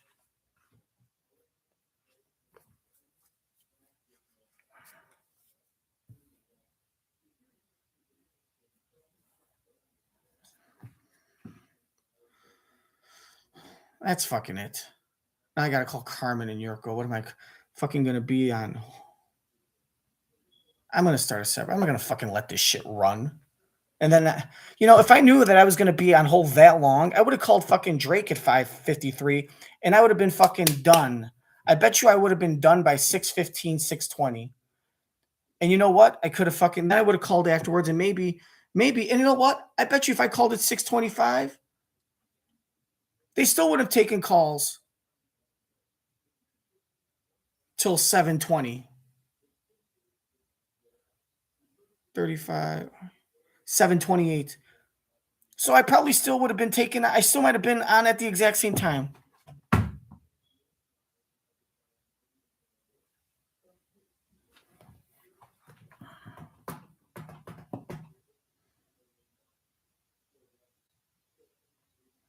And then yesterday I called fucking Eisen at 11:20, and this guest host Kirk something. I hear him take one call before he signs off. So I call at 11:20, and at fucking 2:00 he signs off. He takes one call, and I'm on hold. And even the producer said, "Well, do you want to wait on hold? To get on the air?" And I said, "Yeah." And I even understood it might take an hour. And I was even willing to wait till like 1:55 or 1:50 because I know the last 10 minutes they might. And I was willing to do that. But then he just doesn't take any calls. At what point do you know he's not taking any calls? It's like he's a guest host. He's like, look, I don't get a lot of chances to be the host of a show. So if this is a guest host, I'm going to take all this time and make sure that I use it to focus on me. So that way I'm using this as one big audition reel for me to get another job. I don't want to take calls. He all of a sudden becomes the Kirk something podcast. And I'm interacting with everyone. Or either that, or he just gets caught up in all the fun and doesn't even realize there's calls. But do you think there's a producer there that's working and saying, hey, you want to take some calls? Because even when he took the one call, he's like, you know what? Let's take some calls. Almost like someone had to remind him, like, hey, there's people waiting. And he's like, oh, okay, let's take some calls. Well, what should we do? Who do you want to talk about? I don't know. You want to talk about Raiders fan? You want to talk about the Bills?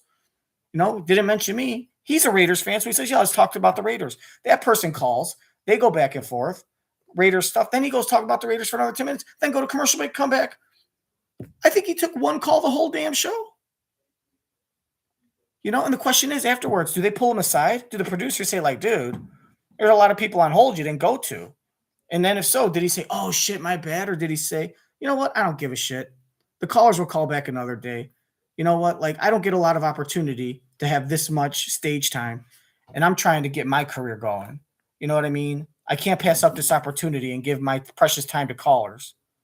Do you think someone at one of the bosses, like Rich Eisen's superior, says, hey, you can't be doing that, man? You know what I mean? Do you think that might have cost him a job where they're like, look, this guy's he's a ball hog. That's great. You could hit, 19 out of 20 3-pointers in a 3-point contest. And it's great. You could hit 92 out of 100 free throws. And it's great. You could slam dunk on a 12-foot rim. But if we put you in a game and all you're going to do is keep the ball to yourself and not pass it and we end up losing as a team, the fuck good of you, Kirk something? Yeah, this is what I think of you. Oh, there you go. So now we'll see. So yesterday, I should have just called Drake. Because even if by fucking calling, even if I didn't call fucking, I know if I called, I would have been on and off the air probably by 6:10. And even if you did the math, instead of getting on the air at 7:28 or 7:30 a.m., maybe I would have gotten in at 7:40. And maybe at that point, they would have been in a different thing. That was, and I should have known better. But I was so focused on got to get, Drake will always be there. I got to get in on the 6:70 early. But I didn't expect to be on hold an hour and a half.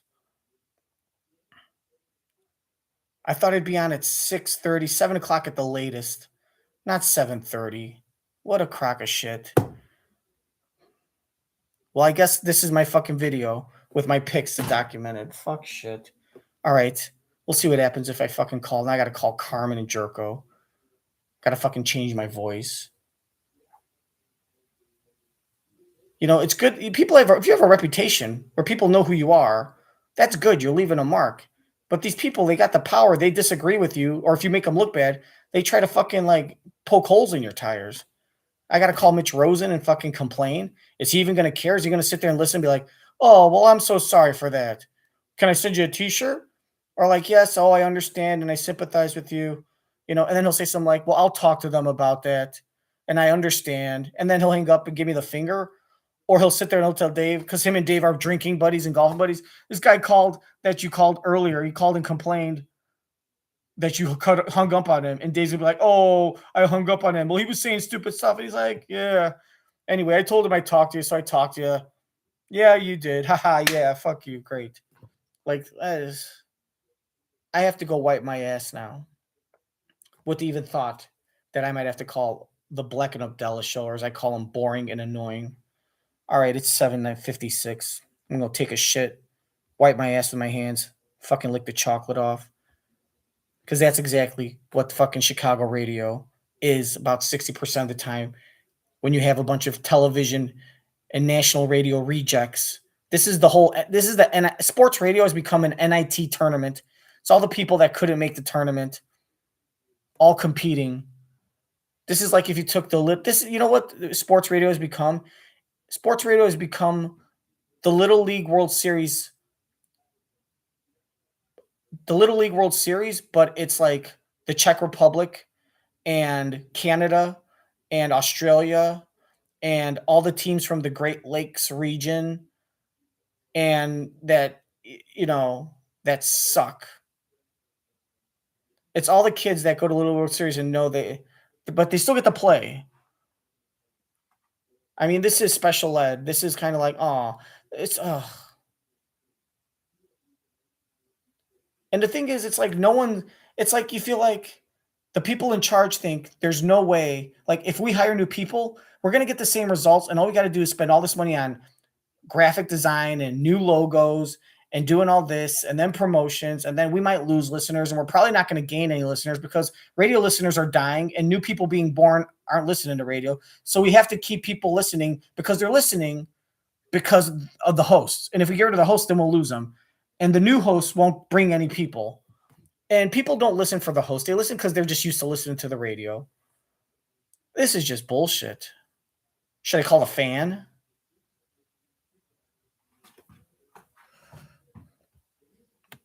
Oh my God.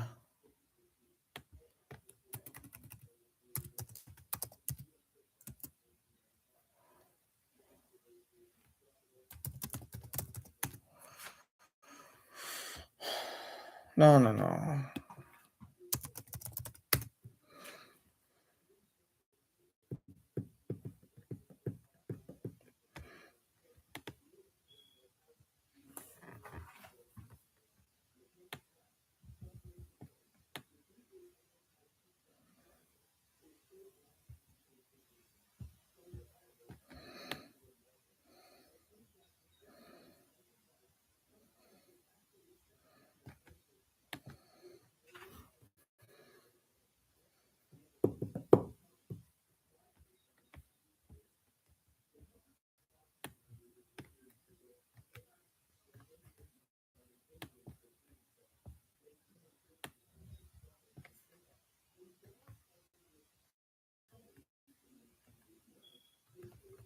I don't even think I have the patience to wait online or wait on hold for another hour.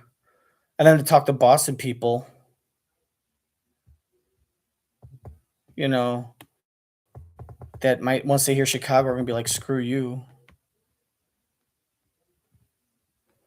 Oh my God. I can't even. I'll just call later and say, this is what I thought was a good draft for. I could say it all post. Let's focus on taking a break. All right. I'm going to go fart in my own mouth. And yeah, I can do that. You're welcome, Sabrina Carpenter. I can't believe, like the sense of fucking, it's not just a disrespect, but the sense of just like this, some kind of self-absorbed power that comes over people. And especially radio hosts. It's almost like radio hosts were always picked on when they were younger. And this is their time to get revenge on everyone. To sit there and just have this, like, to just be like, you know what, I'm just going to cut you off and hang up on you because why? No one's going to stop me? Come on, man. An hour and 35 minutes. I understand if I was going on for a minute, but at least like respond and say, why do you think that's going to happen? But I specifically prefaced it with like, I don't think this is going to happen. This is not a prediction. And the guy on the phone answered. The producer guy said, like, hold on. Like I was telling him, and he's like, oh, hold on. He goes, keep up the enthusiasm. Kind of like, hey, when you get on the air, kind of continue where you're at. And like the producer, it's like if he was the host, he would have had me kept going and going because he liked it, but David Hoff didn't like it. So now I'm just going to hang up on you. And like, I don't like the interrupting thing. He did that the last time when I called about the Bears. And they're like, they're Carl, slow down. Like he just cuts people off. It's like you start talking and you're just in the middle of your call. He likes cutting people almost like he's like, oh God, this guy's boring me. Hey, relax, slow down. Let me cut you off. All right. You're talking, you're talking on the radio, but I don't want you to talk on the radio. I've given you 10 seconds. That's all I legally got to give you now. Now I'm going to cut you off because my sister-in-law is calling. That's just fucking, come on, dude. I mean, you could do better. And I don't know if you think that's cute or charming. Like, hey, but this is Chicago Sports Radio. And you think there are people who are like, hell yeah, fuck yeah, Dave. They're driving. They're like, cut that motherfucker off. Because, you know, he was saying that the Bulls, first of all, I never said the Bulls should trade down. I said what I think they should do, what I would want them to do, but I never said that this is the right decision.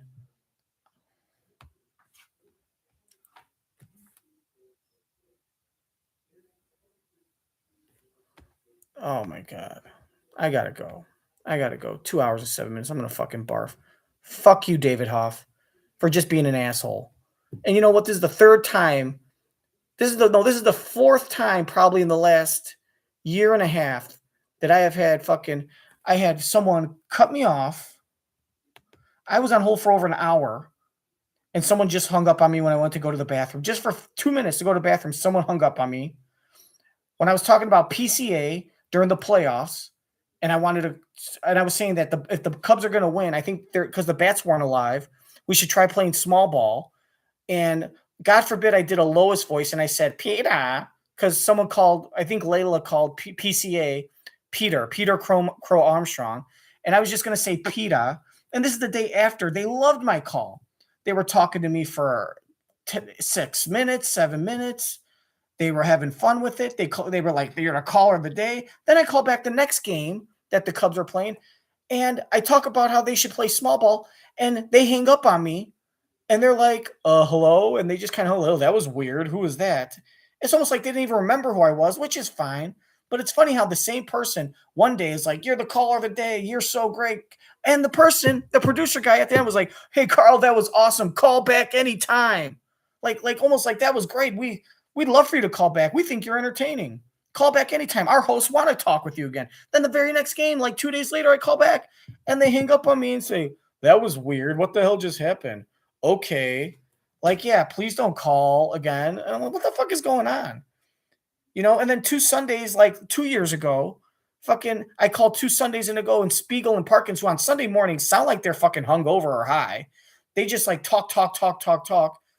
And after being on hold for over 30 minutes, they both did the same thing. They cut me off after like 15 seconds. Like once they hear something, they can't keep their mouth shut and just let you finish your statement, even if it's just going to take another 20 seconds. The minute they feel like they want to, and if you're going to interrupt, that's fine. But interrupt, knowing that you're going to interrupt and say your thing, but then let them continue or respond. But when you cut them off because you can't hold yourself, and then you just interrupt and start talking, and then just hang up on them, like who the fucking cut someone off 10 seconds, 15 seconds in the middle of a sentence, and then just interrupts before you even establish your point, predicts what they think you're going to say, responds to something that you're not even going to say, but they believe that's what you're going to say, and they're the smartest people in the world because they're on the radio. And the only people that get hired to the radio are the smartest sports minds in the world. So I cut you off, then respond to something you didn't even say, and then hang up on you before you get a chance to tell me that that's not the direction I was going in. And then these guys, they love fucking telling me, because like, slow down. It's like telling a woman, relax. Don't tell me to relax. I've been on hold. It's a sports station. Like, why are you trying to control your callers and say, we need all of our callers to talk a certain way and do what we like? The one guy's talking about his grandma throwing chanclas, and they love it. And all I'm doing is making a comment based on a suggestion you guys made. What's an unrealistic scenario you'd like to see happen? A-cuff. You know? Ubanza falling to number 4. Whatever it is. But I can't even fucking tell you mine. At least let me tell you mine, and then you could say, well, that's terrible. I would not want that to happen. I fucking suck a cock. I mean, it's just unprofessional and unethical. And you might sit there and say, yeah, we don't give a shit. We're on the radio. You're not. Everyone's jealous of us. We're on the radio. Everyone wants to be us.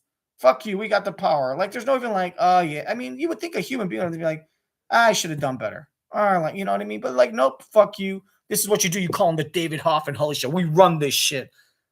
I mean, give me a fucking break. Hour 27 minutes, hour 35 minutes before I'm fucking on the air. You let me talk for 12 seconds, maybe 15 seconds at the most. Then you interrupt me before I even get to my point. You just think I know where you're going with this, or you just assume somehow your imagination comes up with something and you believe it's the truth. I don't know how much time you get your ego stroked so much by people that you have to kiss your ass to get on the air. And then you just hang up on me after 15 seconds because you think you know what I'm doing or... Dude, I was just fucking responding to a topic you guys created. And now you just fucking proved again why fucking just is, especially 670. Like, what the fuck? How, are you guys trying to be funny and humorous? Are you super serious? You know, just be fair. You're fucking 50 years old and you act like a 9-year-old fucking dresses up like Forrest Gump all the day and has to go to fucking take 7th grade math classes while he's 18 years old repeating sophomore year for the 4th time. Just fuck you. Fuck you. And, you know, stop thinking you're something you're not with your stupid monotone voice and your retarded fucking Scottish wife.